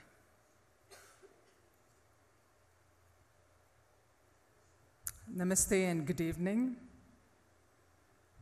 I think I am the last person standing here between you and perhaps a delicious dinner waiting outside. So I can definitely empathize with you, the pain of listening to a lecture on a very abstract topic such as consciousness. So apologies for that to begin with. And perhaps to make you a bit more awake and forget the pangs of hunger, let me start with a story. So here is this young person, young boy, taking the words of his father very seriously and ending up in the world of death to meet the Lord of Death. And he has a few questions when he reaches there. But unfortunately, the person whom he wanted is not available, and he had to wait for 2-3 days. And you know whom I'm talking about?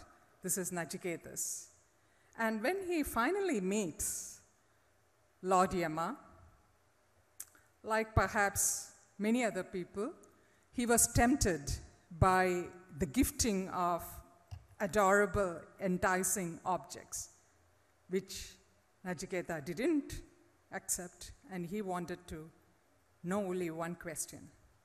What exists finally? What stays back? When you and I leave this room, what happens to this room?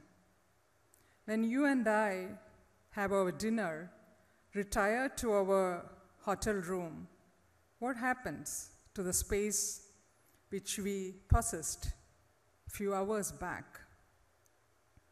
Who is the person who moves around through the various physiological states, through various states of our awareness? Isn't it interesting that during a day of our life, take a typical day, we go through very different levels of awareness. Some of you at this point could be very alert. It could be the reason that perhaps the day is over and you can look forward to starting another day tomorrow morning. For few others, the reason could be perhaps a good meal is outside. And few others, it could be just that that's your happy nature, to be alert and to be awareful all the time.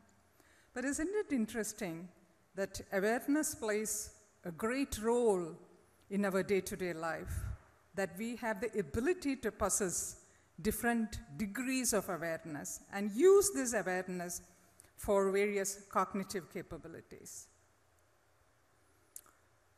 This story of Nachiketas, which asks a very important question and which recurs throughout the traditional schools, the classical schools of Indian philosophy, that what exists? What is the nature of existence which won't be disappearing? So what is the nature of that existence? What part of me could be perhaps described as that which is truly existing? You may think that this is a philosophical question, but perhaps not. In our day-to-day life, we forget the fact that in our daily encounters, we ask this question again and again. And it is that question which gives you the value to engage in a particular action. Friends, what I want to present to you this evening is that if you look at the current trends in consciousness studies and juxtapose those with the Indian philosophical discussions on the nature of consciousness, you can see that there are 3 frameworks. One is the framework of existence. What truly exists? What is the nature of existence? And the second is, once we postulate the nature of existence, how do we know it? Is it amenable to the means of knowledge or any particular ways of knowing it. And thirdly, I would think there is this persistent question of what is beyond, what lies ahead. And it is that possibility, the space of possibility, which I think is making consciousness studies in the contemporary period, and also that question which has been asked continuously again and again in the Darshana tradition, makes our journey very exciting in our life. So let me try to explain to you some of these ideas which surrounds these three frameworks. How do we understand existence? Can existence be understood in the context of what exists, or should it be in the context of that which disappears after a while? And you would see various instances of this particular idea in the Upanishads and perhaps in some of the Vedic hymns. Along with this question on existence, you would also see that even if you define, let us say you define the body in certain terms, you define your mind and mental capabilities, cognitive capabilities from a certain standpoint, how do we understand the reality of it? How do you know that what you are thinking is truly happening at this space and time? Is it that which is going to stay for a while, or are you changing? Well, some of us would like to say that, well, I don't change, I'm the same old person, right? People ask this question, and then you say, no, I remain the same. Some of us would also like to say, no, I keep changing, because the thoughts which I had the other day have changed, and today I have fresh new thoughts. So change also seems to be an important part of our personality. How do we understand change and that which stays permanently in the context of our own awareness? If everything is changing or everything is permanent, how is our awareness holding this? Smriti or memory is an extremely important concept in Indian philosophical systems, and the various traditions, Buddhism, Nyaya, Sankhya, they take it extremely very different ways. But the idea of retention and the power to retain is an exciting topic in Indian philosophical tradition. And that is the case in the contemporary dialogues on consciousness studies. Well, a serious contender in consciousness studies, and as perhaps believed by many scholars and neurophysiologists and neuroscientists, is that consciousness actually can be found in certain correlates. And these correlates are correlates which represent certain parts of your brain or certain neurochemical functions of your brain. So basically, consciousness is a certain region of your brain or a function which is expressed by your brain. Well, this is one of the mainstream view that brain explains consciousness. It either gives rise to consciousness or it is a representation of consciousness. So one of the theory that the brain is a good cartographer is an extremely interesting theory, that the brain continuously maps our experiences and it helps you to remember, have feedback, and also perhaps change our behavior accordingly. But one question perhaps which is not raised enough is that what helps the brain to continuously learn from our experiences? Is there a notion of self which is missing in brain sciences today? I would think so. And that is where I think the important contribution of Indian philosophy, and when I say Indian philosophy, I include the Shastras here, comes. The idea of the person. And today we live in a world where the person, you and me in flesh and blood, with emotions, with our insecurities, with our fears, love, joy, etc., becomes very important. The person who is made of the body, the mind, and our emotions. Such a person you would think that is absent when you look at the cognitive sciences and consciousness studies in contemporary world. Well, I may not be completely right, because in the last 10 years, you would see that a sudden change has happened, and this change has happened with the help of neuropsychiatry and neuropsychology.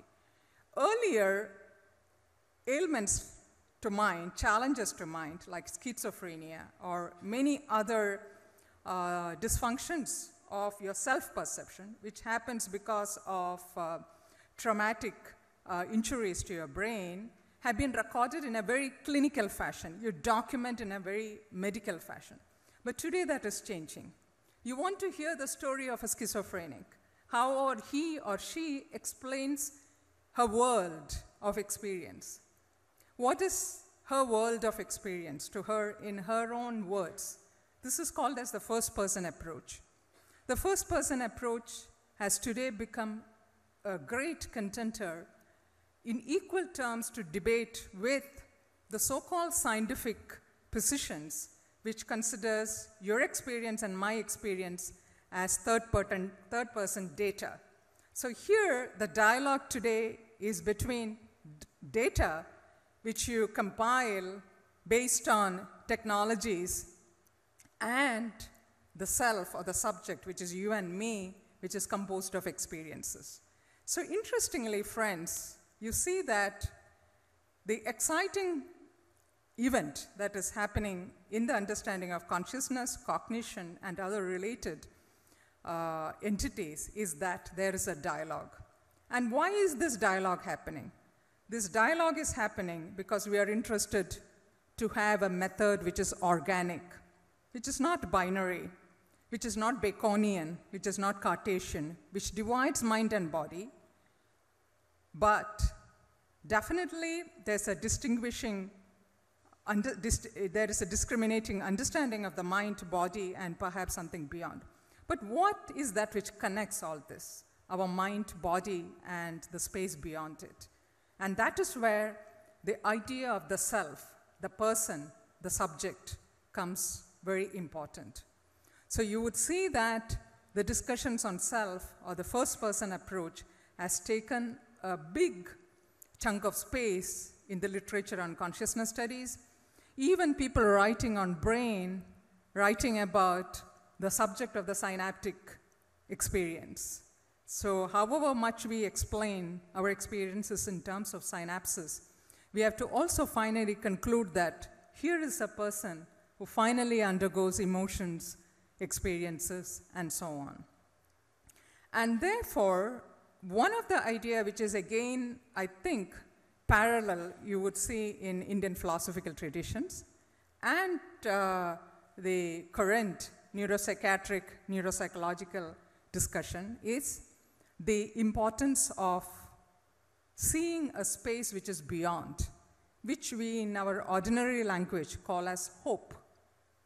You and I live so happily and live so fearlessly because we have the greatest gift of hoping for a better tomorrow, of a better, perhaps a next hour.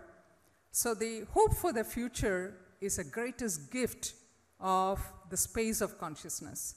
And it is that space which allows us to transform ourselves, build values, and abide by those values, and explore our own self to perhaps discover the space which is beyond.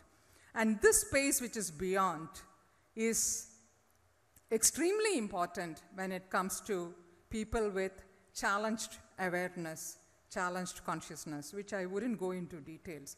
But you can imagine that there is another world where people have great difficulties in having a continuous sense of self-awareness, continuous sense of a feeling of how much of your body would sit in a particular seat, or how much space you require, which is technically called as proprioception. But all these ideas are coming together because of a methodology which is experiential and first person. And I would think that this is the greatest contribution of Indian philosophical tradition. However much epistemological or knowledge-oriented questions we ask, finally we come to the importance of the individual, the person, who is inquiring into it, and what qualities or what aptitude that person need to know or need to experience to see something beyond. Thank you very much.